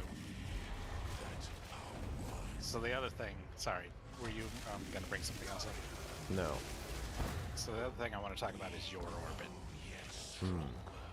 So you've got a problem. Okay. Which you've actually touched on earlier, which is it felt really good to be accepted. To be able to say the shit you do and not get suspended from school or arrested or... Yeah, damn. So... Getting arrested for talking is a wild feeling. Though, I will admit, I actually read that story about you way before I knew it. And my opinion of you in that moment was pretty negative. Yeah, well, I was not too happy with the journalists in that case. Okay. Yeah, yes, they it feels good to be basically accepted. were total assholes about it. They were. And there's I'm like, you're a journalist. You don't care about free speech? Like, fuck you. You're going to throw me under the bus so I'm getting arrested for talking? Fuck you. But this stream is really supposed to be about, like, what's happening with Destiny. And so if you want to bring up my problem with my orbiters, let's keep it really brief. All right. Actually, in that case, I don't need to talk about it. Okay. Some other time. Thank you for the time. Thanks for calling. Not so erudite unfollowed Destiny. That's good, but that's like movie star shade. You know? Aubrey Plaza, unfollowed, whatever. I want to see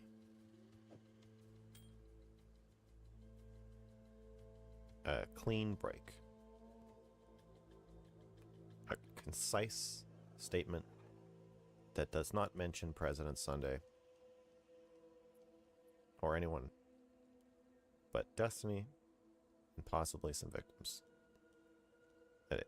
That concisely states and condemns his behavior and what she's going to do about it. Just before I get into my questions, you mentioned something, this other guy, this other Darius, and his dog. I didn't hear about that story. I've not actually read your report. I'm just wondering what was going on with that. If you don't mind talking about it. Why don't you read the fucking report? There's a summary section. Yeah. It's about 1 page long, and it tells you everything that Destiny did in 1 page. Okay. It will take you probably 90 seconds to read, and then you'll know every single thing that's in the report.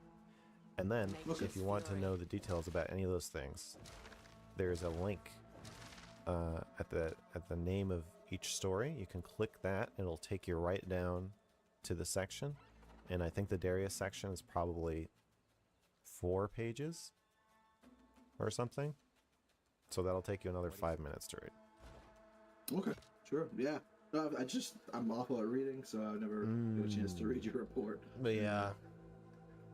I'm sure it's great, though. I'm sure it's amazing. You should hire someone on Fiverr to read it to you. I should? I don't know. That seems like a waste of money, man. Okay.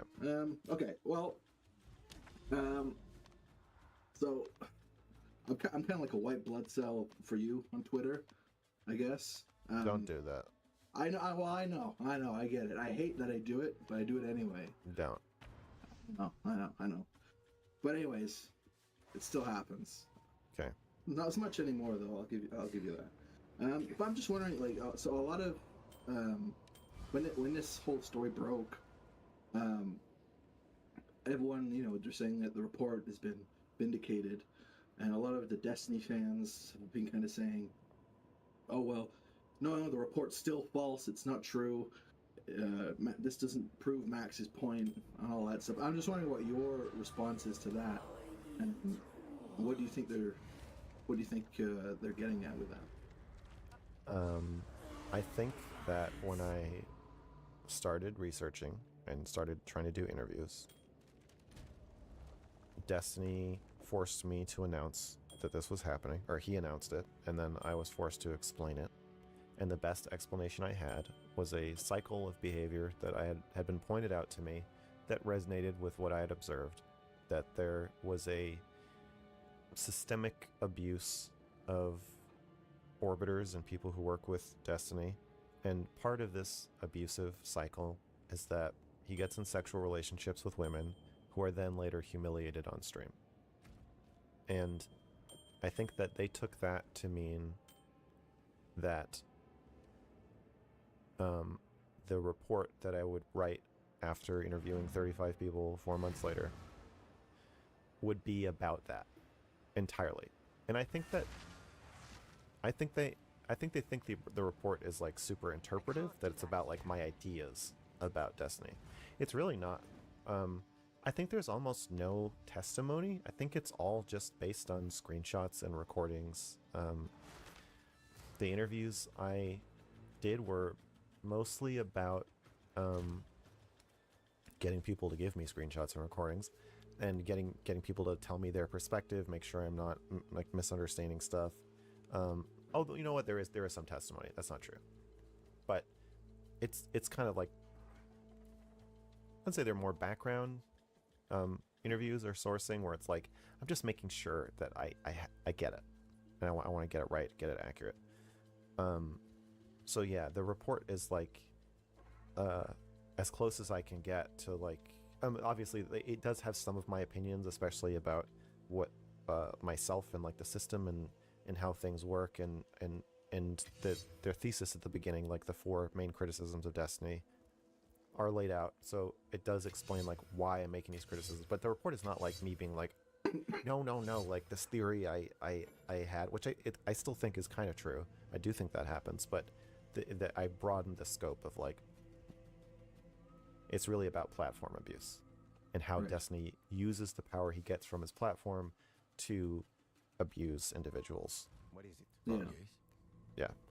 So I think they haven't read it, basically. I think their opinion of it and me, even though they no longer believe anything Destiny says, I think they still do. They still believe his version of me, even though he's saying it like obviously in self-defense to smear me. They're still like, well, I still believe what he said there about this thing that I could just read. Again, you could read the summary in the intro, it'll 5 minutes, and then you'll be able to have a real opinion. You too. I mean, like, why are you asking me what I think about it? You're at the what? Just read it. Read a little bit of it, and then we can talk about it. Okay. That's homework? Is that what it is? That's your homework. All yeah, right, stop defending me on Twitter, and start reading the Destiny report. Hey, well, someone's gonna defend you, man. You don't defend yourself enough. I don't think anybody has to defend me. I don't think that's true. That's okay. Fair enough. All right. Well, I got another question. Did you watch Sunday's video, kind of breaking the whole thing? No. Okay. Yeah, I'm not a Sunday fan. I watched the other one. Which one was that? Cope and Seethe. Oh yeah. Okay, I watched that one too. Yeah. I think we both kind of collaborated for what was going on. That's my understanding. Yeah. So I think what happened in there, he leaked this information. I don't want to say leaked. So maybe some of the DMs. I can't actually quite remember clearly, but he kind of did it against Pixie's consent. And I think his reasoning for that was because he said Pixie was extorting Destiny for money because she didn't want it to go public, obviously. But I think he considers her sort of a bad person because Destiny's dick pics and videos are also leaked, and she's extorting him. And I'm just curious, like, what? It just seems kind of scummy on Mr. Sunday's end to kind of leak this, even though it kind of brings Destiny down. But is this a case of you gotta crack a few eggs to make an omelet? No, I don't think so. And so there's stuff I didn't publish that is pretty damning about Destiny, but I didn't publish it because the victim didn't want me to. So,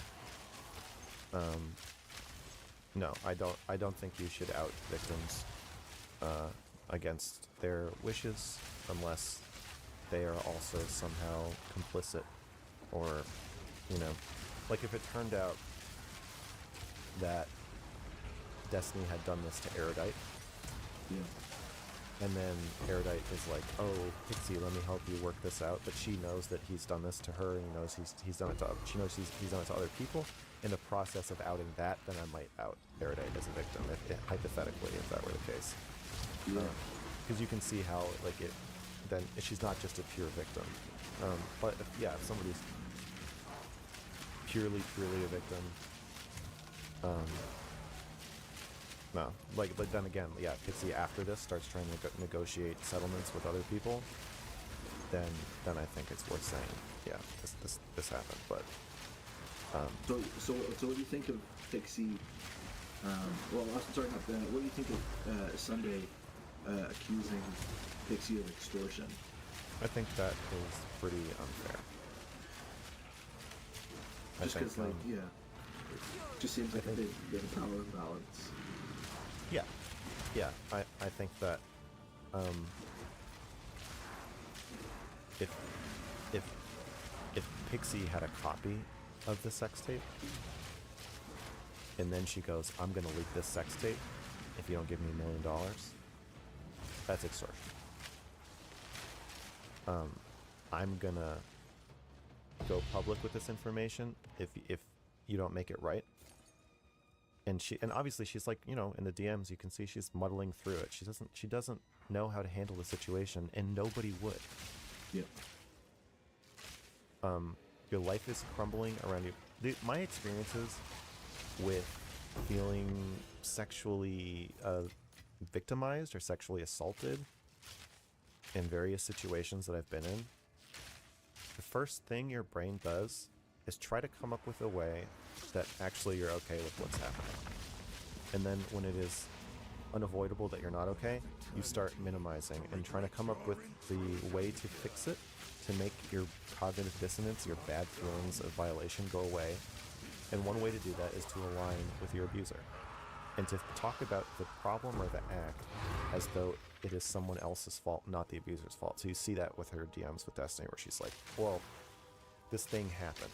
The leak happened, right? And he's like, oh yeah, let's align ourselves. I'm on your team against this leaker. Like, and then you see Kyla saying the same thing. Like, oh, you want criminal charges for the leaker, right? But Destiny, we want rehabilitation and accountability, right? So I just see Pixie wrestling with realizing as the days go on, like, no, we're not on a team. No, you're not going to be able to pay me for my silence. There's no amount of money. If you agree to it, then it's not enough. You're going to have to actually face real, serious consequences for this. Mm-hmm. So I think to call that extortion, even if you can make a technical argument for some exchange they had as fitting the definition of extortion, nobody really thinks that's extortion, I don't think. Right. And nobody would ever prosecute her. You imagine a judge being like, well, now we have to go to our next case. So Destiny owes Pixie $1 million for leaking her nudes non-consensually, but now Pixie has to give that $1 million right back because she did extort Destiny. No, it's not happening. Yeah. Yep. Erudite's or Kyla, her whole role in this, it really kind of rubbed me the wrong way. Like, I saw her because she's kind of talking to Pixie throughout this whole debacle before it leaked, but she's also kind of talking to Destiny too about the whole situation. I don't know if you saw her messages with Destiny about it. I think those are the ones that actually bugged me the most. Her stuff to Pixie, I didn't.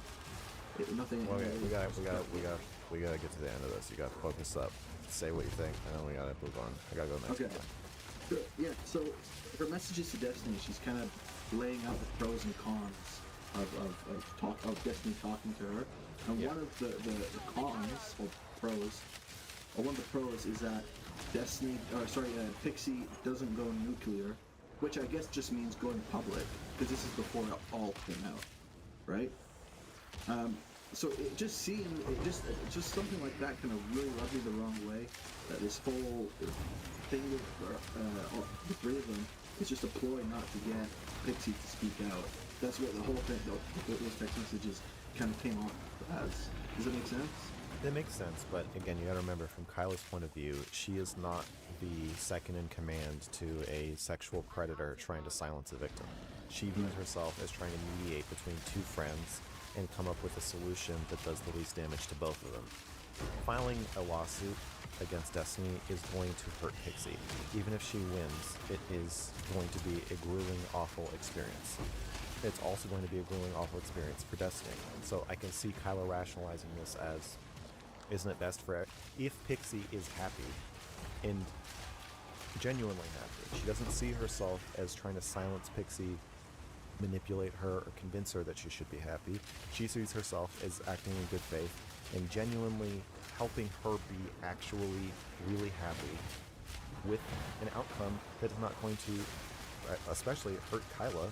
I mean, maybe not especially, but probably hurt Kyla, damage or destroy her career, damage or destroy Destiny's career, and embarrass Pixie, make her go through this grueling, awful experience as Kyla sees it. I think that is probably her rationalization, if she has one. I would imagine that's it. Of course, I don't see it that way. I see her as acting in second in command to a obvious open abuser predator and trying to help him get away with abusing yet another victim. But so yeah, that's what I think. Okay.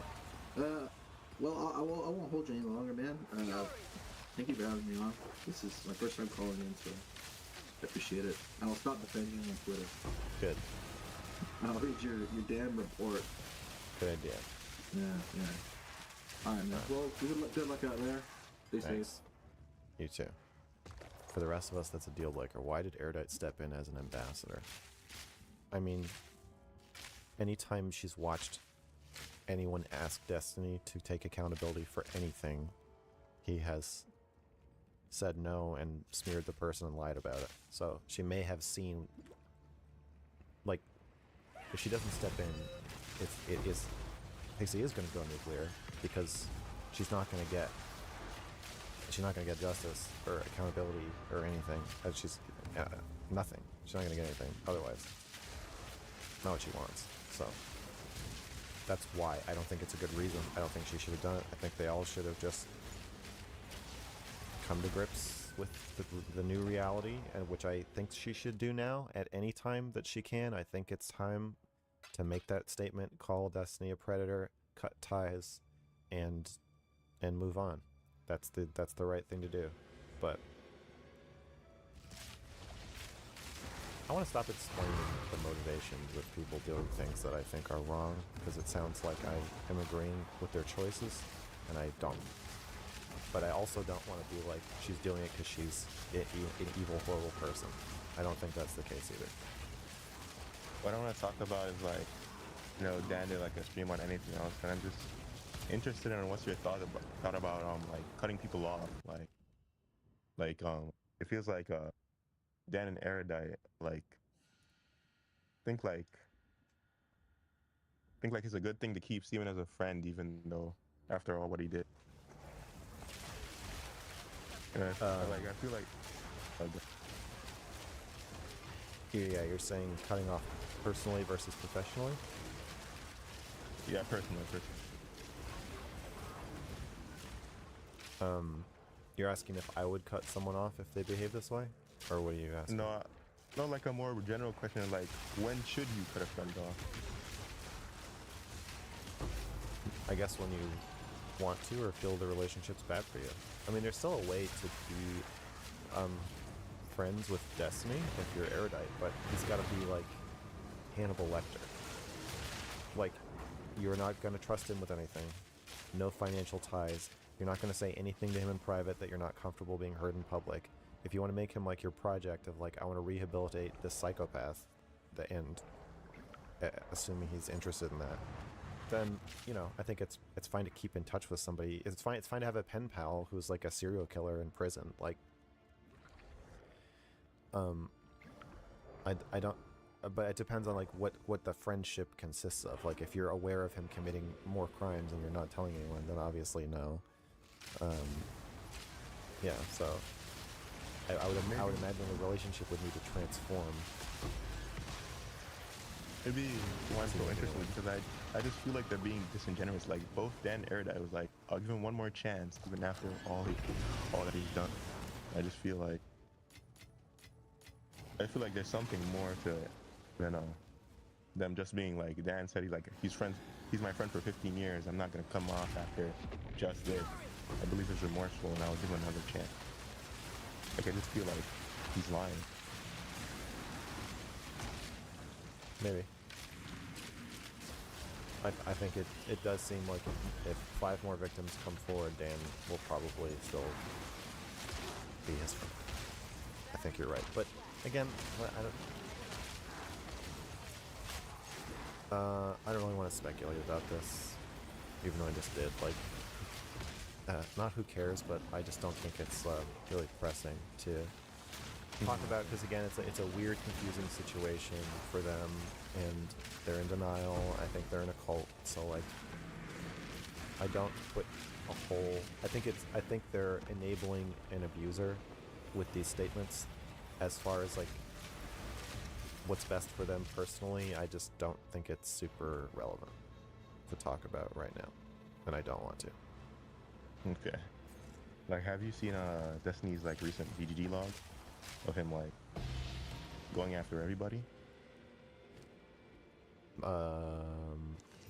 From a couple days ago? Yeah.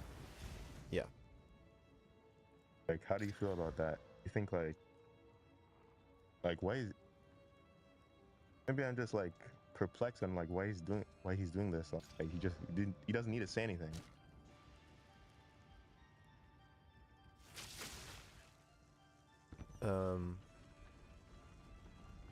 This is some of what my new article is going to be about, but I think what he's doing is taking some of the anger at him that comes from the cognitive dissonance of admiring this person, thinking he's going to save American democracy by being the next Joe Rogan, and feeling betrayed by him, and seeing that he really is not who he says he is.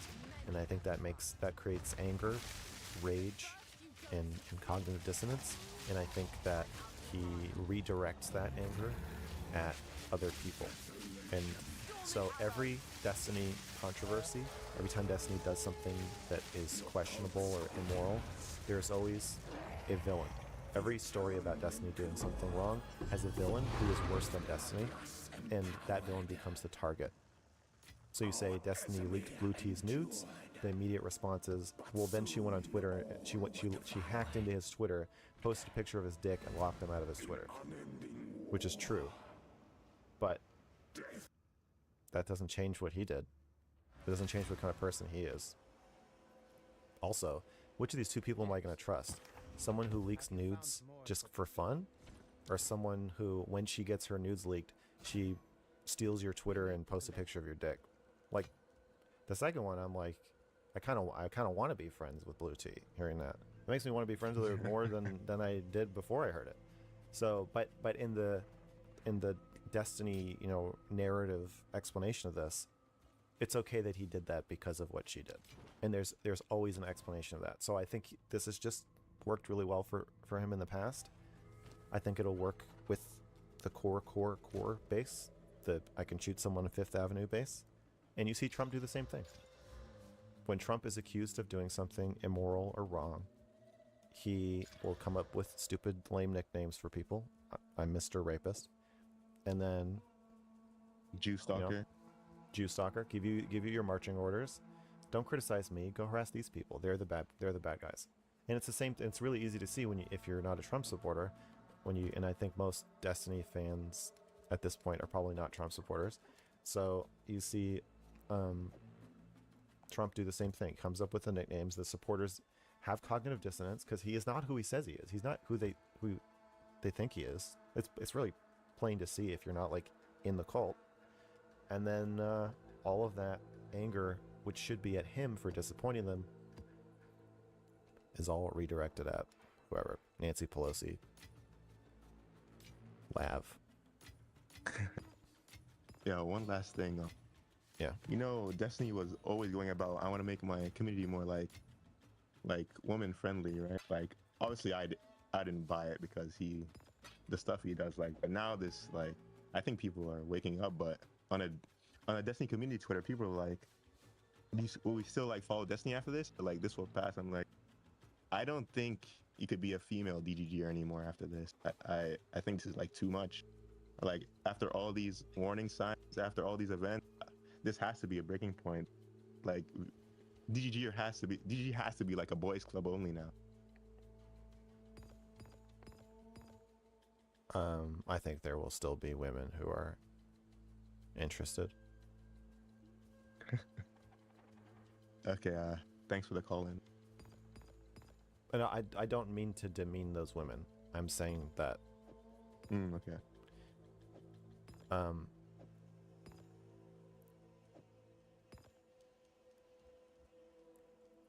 Part of what creates this power imbalance is the kingmaker nature of Destiny. Like, there are women who don't care if sexual videos of themselves get out. There are women who do porn. So, say you're an OnlyFans creator and you're like, so I have sex with this guy and he sends the video around and I get, thousands of dollars per month added to my income. Like, fuck it, whatever. Like,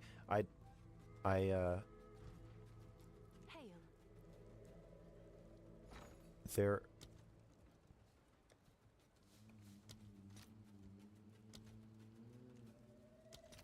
if people like Destiny and Harvey Weinstein were carpet cleaners, for example, they would not get away with what they get away with.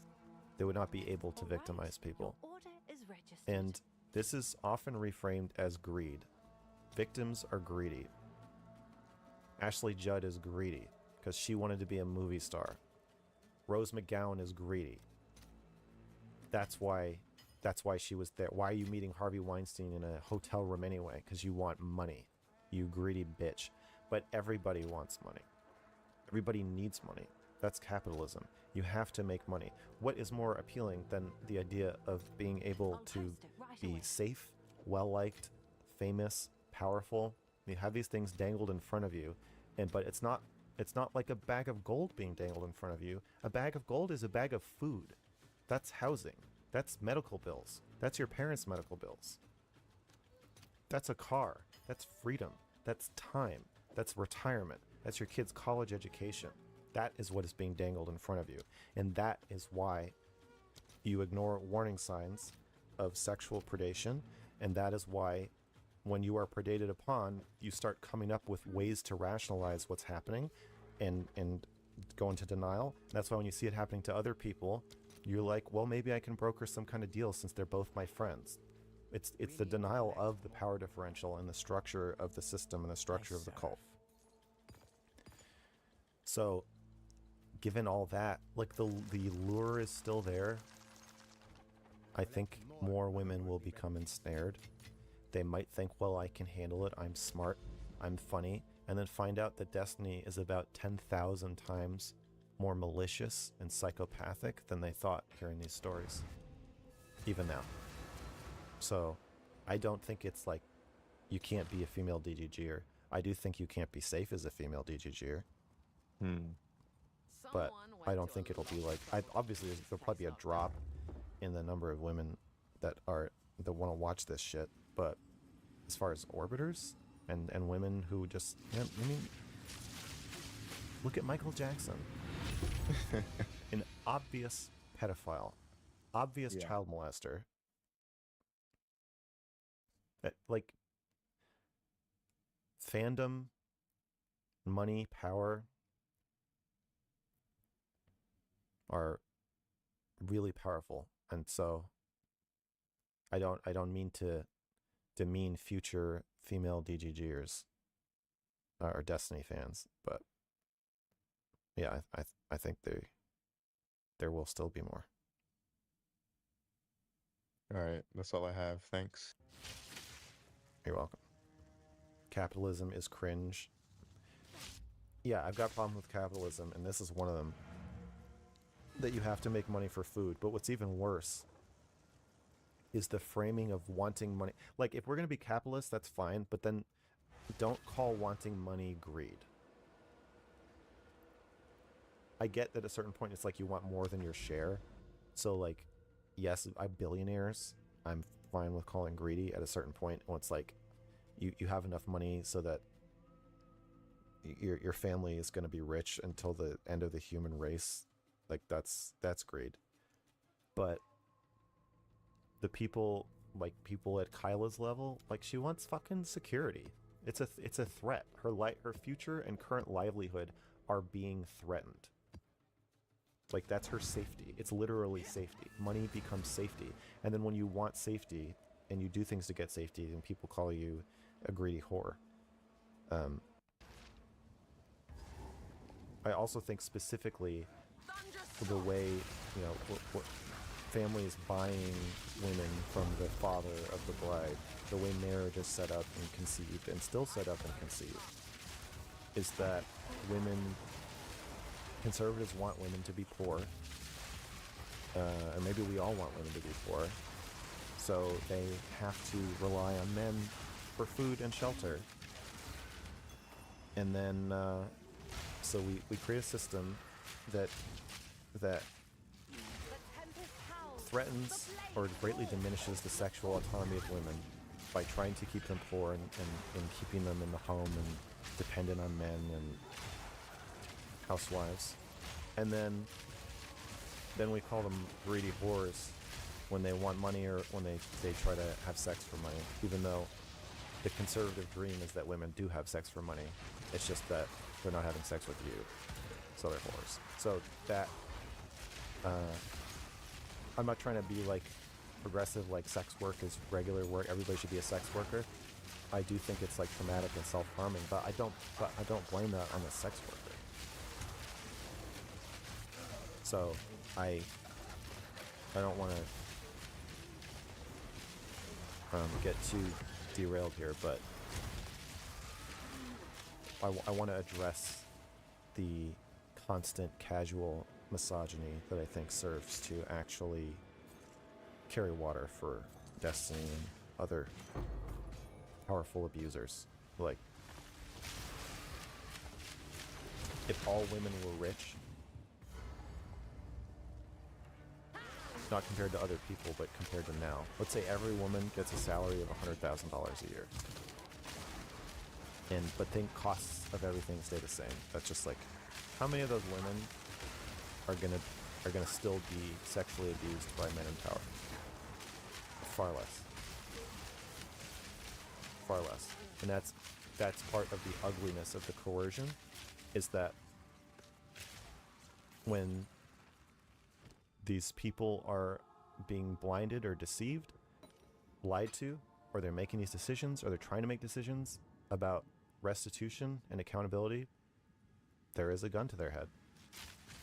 The gun of poverty is always to their head. And most of the cases are the people we're talking about, as far as I know. And I think that is worth keeping in mind, so you can avoid language like calling them whores, because it's fucked up. Can I ask why you went so hard on Erudite then?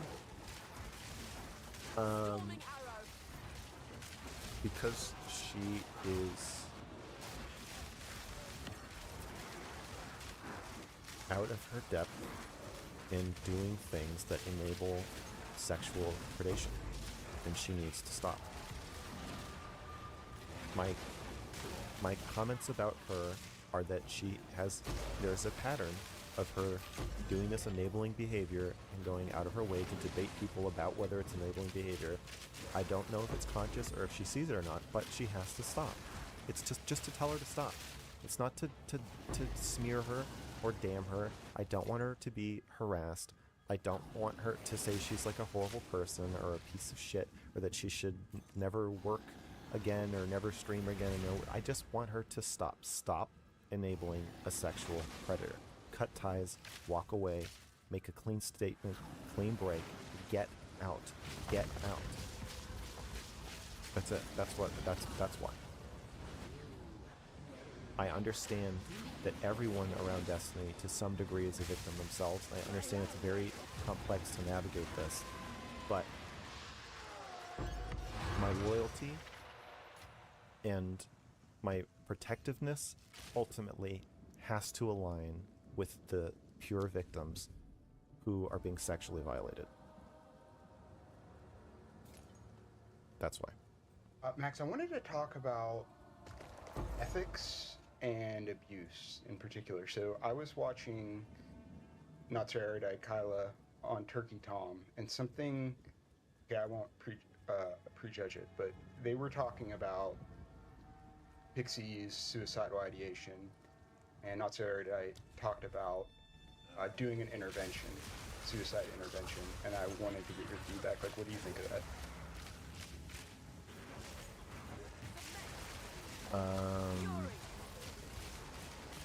Since this is live, and I don't know what you're gonna say, and I don't know what I'm gonna say, I think we shouldn't talk about this. Okay. Specifically like suicide, or? Yeah. Okay. I can pivot. That was what I was going to talk about. Maybe I'll pivot You want to... to go back in the pond and then... No, it's okay. I've got something else I want to talk about. Okay. I think... Because the crux of that, the kind of abstract aspect of it is kind of, I've been thinking about the system of abuse, like how Destiny inoculates himself from accountability. And it's actually in this stream, I was talking about Kyla, other people were talking about Kyla, like she's taking a lot of heat, and I think that's a core aspect of strategy. Even in some of their conversations with you, like the infamous moderator conversation y'all had. So I guess maybe talk about that if you want to. Like, what's your feedback and thoughts on kind of how the system protecting Destiny from accountability has been working in this particular situation?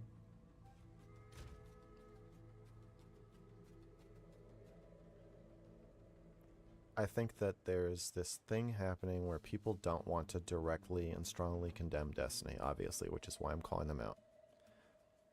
But by not doing that, they are inadvertently running defense for him, and in a weird way, still falling on their swords for him, even though that's the opposite of what they're trying to accomplish. And I think why that's happening is that they are still in a cult. They're playing to the audience still, but they're playing to the wrong audience. What they need to do is play to the rest of the world, and I think they don't see a boundary at the edge of the cult. I think they don't see it.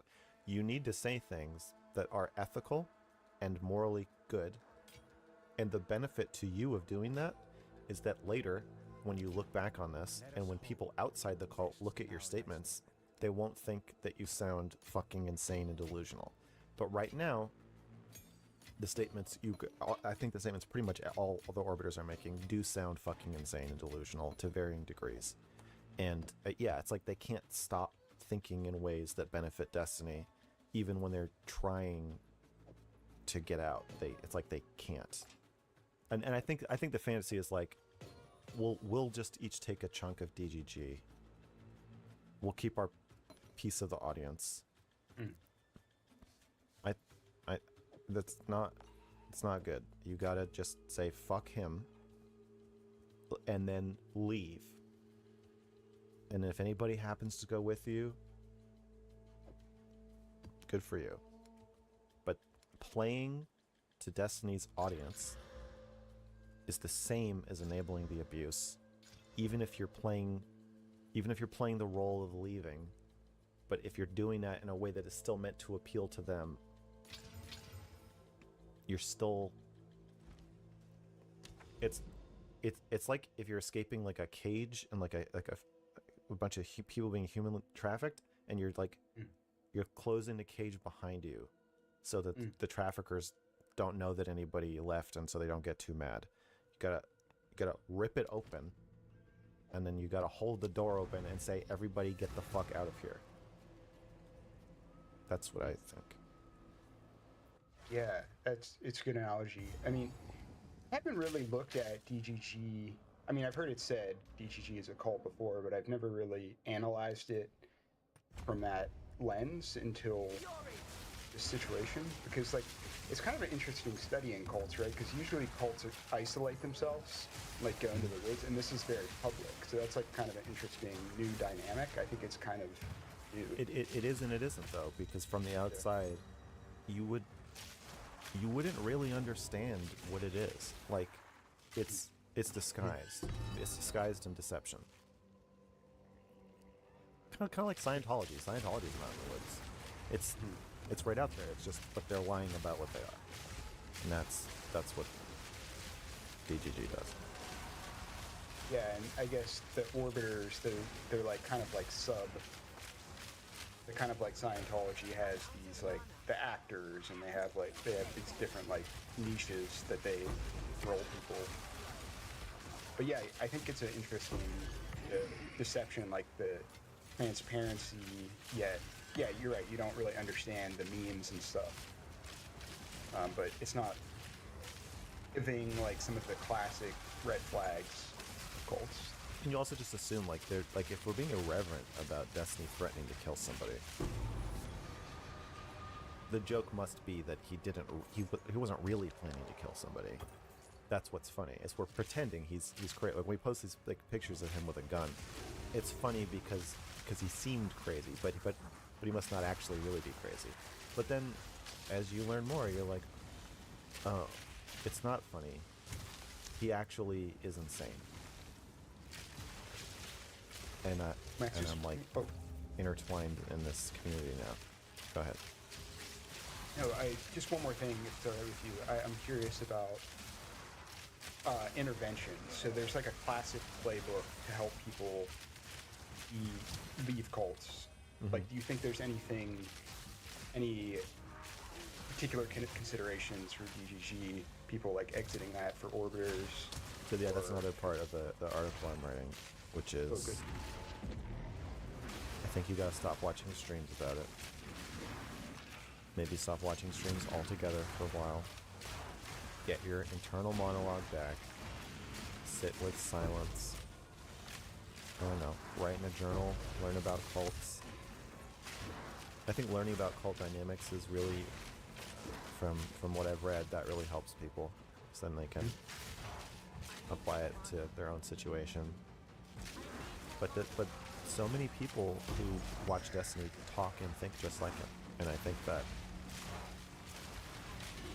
even if you want to break from him now, or you think he's awful now, there's still like that DNA in your mindset that I think you need some quiet and reflection to work out. Yeah, I feel some hope about it. The reason is like, I think a lot, like, Destiny doesn't have some of the qualities that your classic cult leaders have. Like, he's a video game player, so I think he attracts a different set of people. Mm-hmm. And yeah, I hope that people can like see what it is about his persona that attracted them and make sense of it. Is there anything else on this? That's about all that I have. No. Okay. Thanks, man.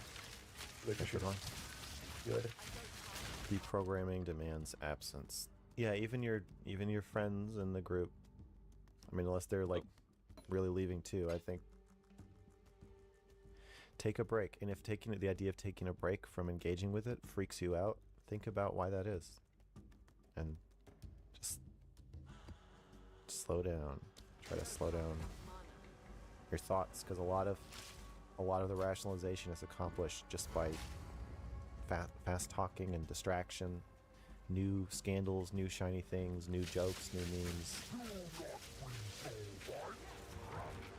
Just chill out. Oh, Mr. Vindicated. How does it feel? Mr. Vindicated. Mixed feelings, but there are some good feelings. I think. Yeah, Maybe it's just mania. I've definitely been manic, but what's up? What do you want to talk about? So, well, first thing I wanted to say is, so I started off as kind of like an anti-fan of you, but over time, I've come around, because at this point, obviously, you were just straight up correct about Destiny.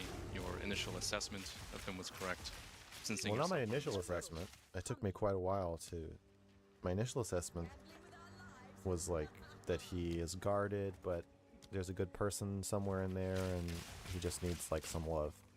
That may be true on some level, but that was not correct. I did not understand what I was dealing with at all. So my initial assessment was totally wrong. But I think if you need my assessment in November 2022, then yeah, I agree. I guess a bit of both, because I remember, I think it was your second stream with him. You had a minor issue with the power imbalance between the two. I heard that and I thought, okay, that's the ticking time bomb here. But His yeah, refusal to talk about it was a little odd to me, and I did find it concerning, and not as concerning, obviously. I mean, ain't nothing like what I thought later. Yeah, well, certainly, yeah, after you distance yourself from him in your assessment, well, even then, you still were kind of charitable towards him when you initially distanced yourself from him. But the thing that kind of irritates me is how many of these streamers still kind of in this orbit, I hate that term, but aren't giving you any credit for this. Even though you were really the only one. Well, it's very embarrassing because I went to each of them and I was like, hey, this is what's happening, and here it is, all laid out. And they plugged their ears, threw me under the bus, attacked me, smeared me gleefully, and then watched me deal with some pretty horrendous harassment, and that was it. So I knew you were right. Well, I don't know if they knew I was right, but now if they say I was right, then that makes them look really bad for doing that. So I think they're trying to. I think they're kind of trying to cover for themselves by saying, even though Max, DM'd all these women, including Cherry and Pixie, asking them if they'd been violated or abused. I asked them if they felt that Destiny was abusive, but still somehow I was wrong because a broken clock is right twice a day. So I still was crazy and delusional. It just happens to be that my delusions were correct. I think is the defense. I don't find it very compelling. I don't know how many people in general are buying that, but that seems to be that, like, I don't take back throwing you under the bus. I stand by my decision to be a coward and betray you. Like, okay, because again, you're playing to the wrong audience. If normal outside people, if DGG kind of dissipates, people are, I don't think, gonna look on that defense too fondly, or maybe they'll just never hear about it or care, or maybe they will also believe I'm a pedophile or a rapist or whatever, and they won't care. I don't know, but I think it's bullshit. I agree. I think the only reason that narrative is still sticking around, because the initial narrative, I guess Destiny spun when you first split off, you were just like a scorned narcissist who's going like scorched earth because you felt slighted by him, bullied by DGG. I think people still kind of believe that, even if in retrospect it doesn't make any sense. Yeah. All these streamers who are still kind of in this orbit, they either did nothing until social pressure forced them to make a stand just recently, or they kind of quietly distanced themselves. You were the only one who took like a significant personal hit to just like your career, but also your reputation for the sake of doing something about it. And it bugs me that you're not getting credit for that. In fact, people still seem to think you were in the wrong to reach out to people. It sounds like, if anything, you should have dug even deeper. Like maybe you should have reached out to people who weren't connected to Destiny on like a business or on a streaming sense. Because if he's doing this to semi-public figures, public figures, it seems likely to me that he's doing it certainly to women who would have no real recourse. I think doing that without justification does become invasive in a fishing expedition. Like, would I want someone messaging people in my personal life being like, I watched a video of Max talking about cuties, and so now I'm gonna interview everyone he's ever known or been friends with or dated about whether he's a pedophile. Like, I think that is harassment at that point. I think colleagues, professional stuff, totally fair game. But beyond that is, I think, creepy and weird. I think that's fair. I just think at this point, at least would have been understandable. Not for someone in my position. It would be understandable for a journalist to do that now, probably. Yeah, if you're like, hey, I'm with the New York Times. I'm writing a story on your husband or ex-husband or ex-boyfriend or that you know, your son, whatever. That's fine, because there's a professional distance there. But for me, given my reputation, given my closeness to the story, I think that would have been too far. Yeah, I think that's fair. So I also have come around on the idea of Destiny being like a sociopath, which you've been saying for a while. I didn't really believe it because he didn't seem like a sociopath to me.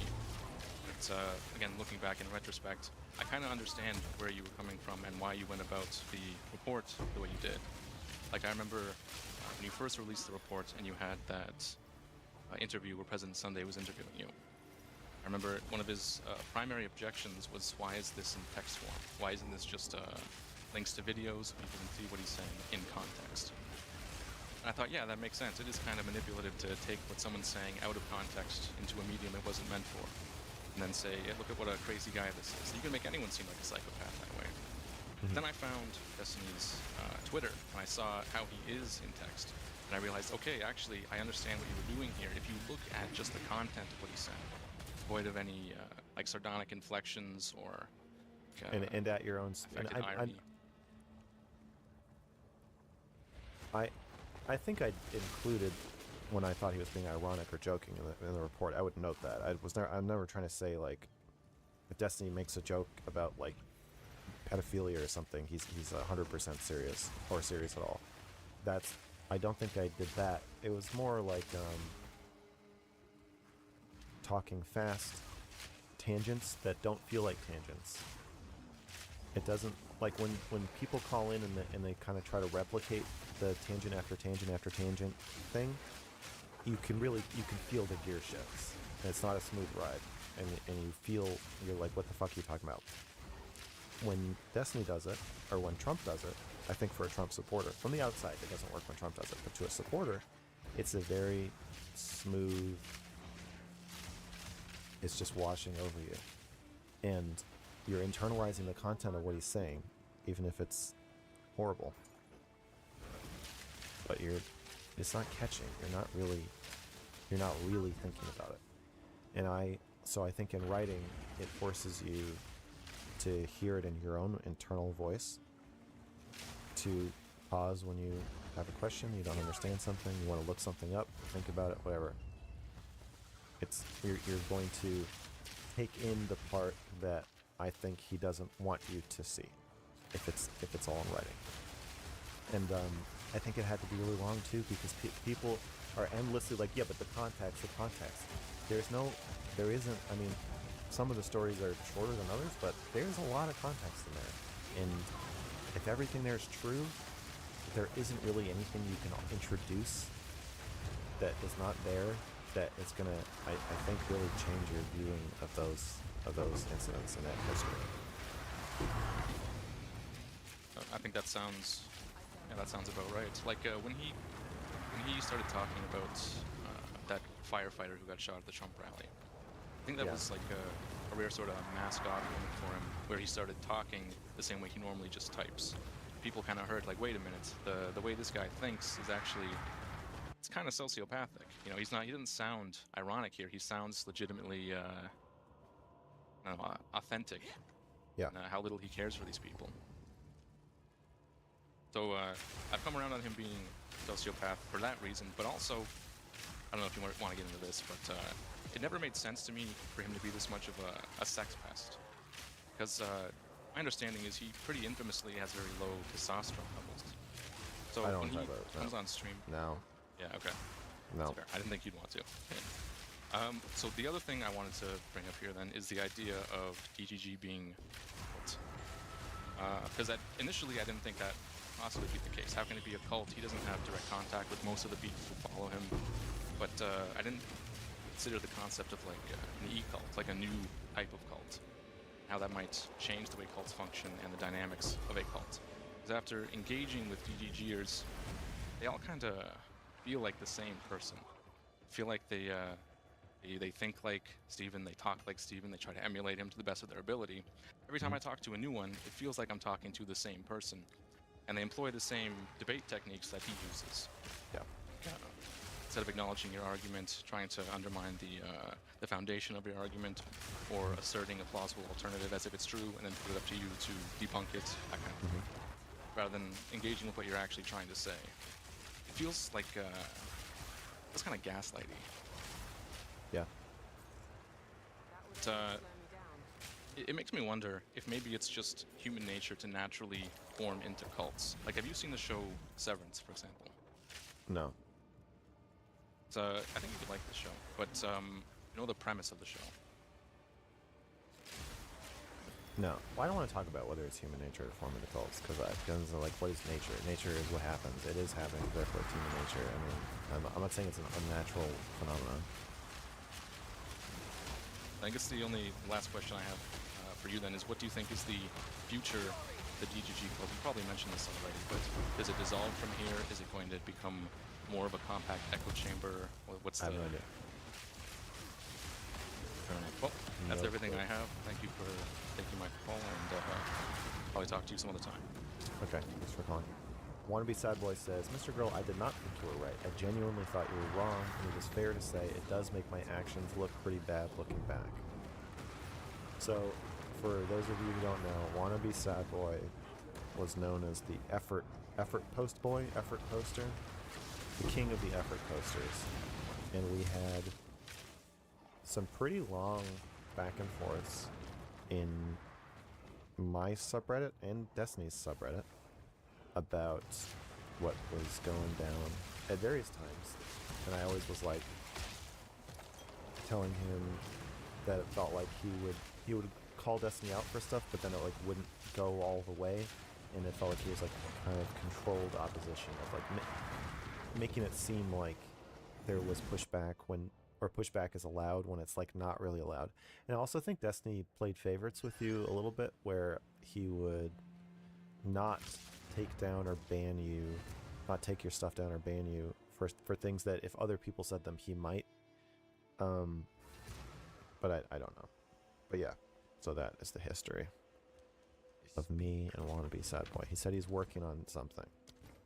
First of all, I approached you a couple years ago with an entirely different attitude on your show, and I owe you an apology for that.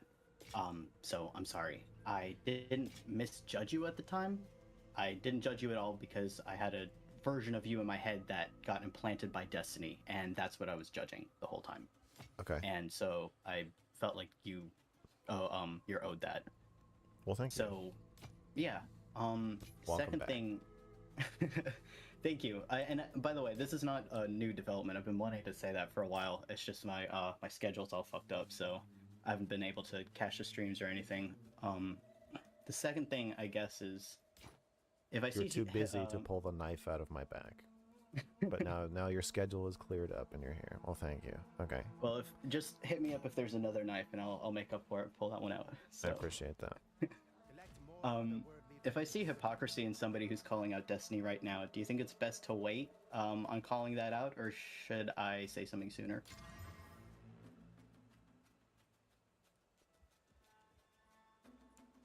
I think that calling it out runs the risk of making a false equivalence. I don't know who you're talking about, but I'm guessing that they are not as bad as Destiny, and on whatever dimension you think they're being hypocritical.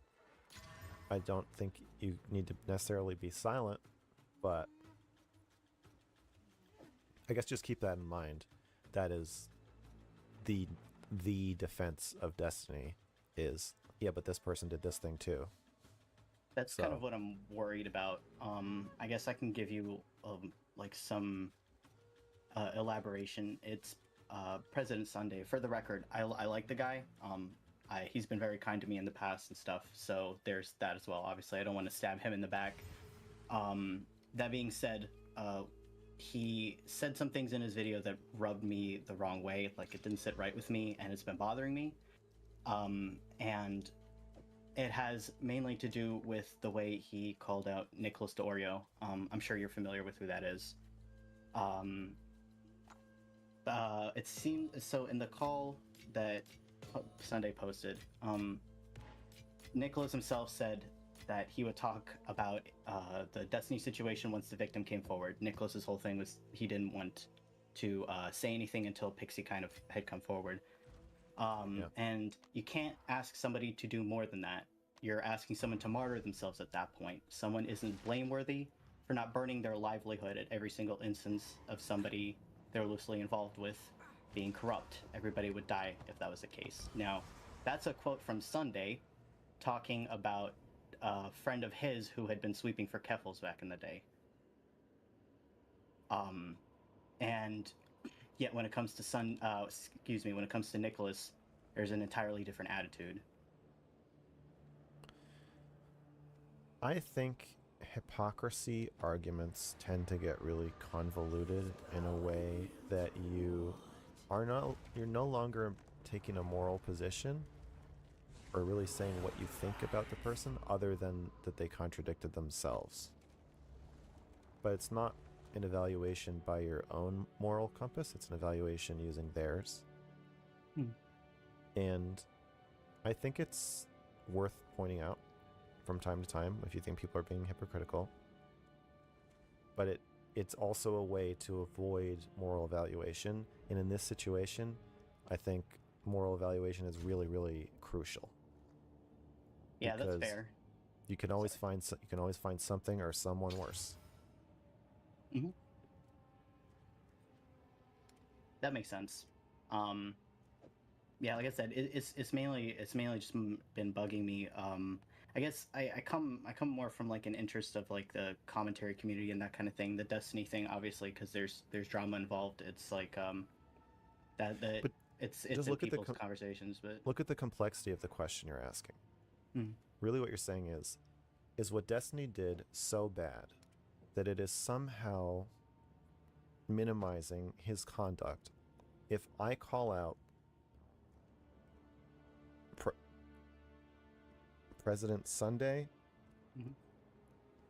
for saying, for leaking the Pixie no, DMs? it's for what he said to Nick Diorio? It's calling him out on inconsistent like standards that he holds people to as far as like. What's the standard that he's holding Nick Diorio to? That he should have said something sooner. From what I understand, that's his issue. Okay, so he told Nick Diorio he should have said something soon. Okay, so here's the full question: is it minimizing Destiny's predatory conduct to point out that President Sunday said that Nick Diorio should have said something sooner, when President Sunday himself said something in the Keffel situation about how it's understandable that people would not burn their livelihoods? Do you see the unwieldiness of just like this construction of this question, where it's like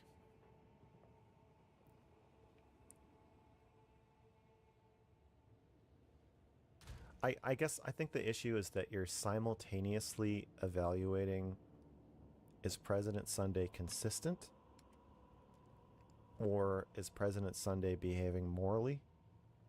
Those are different questions, but I think by tying them together in a pretzel, you can focus on one when someone else talks about the other, or when you think about one, you can switch to the other, and it gives you this like mechanism for not really landing on anything.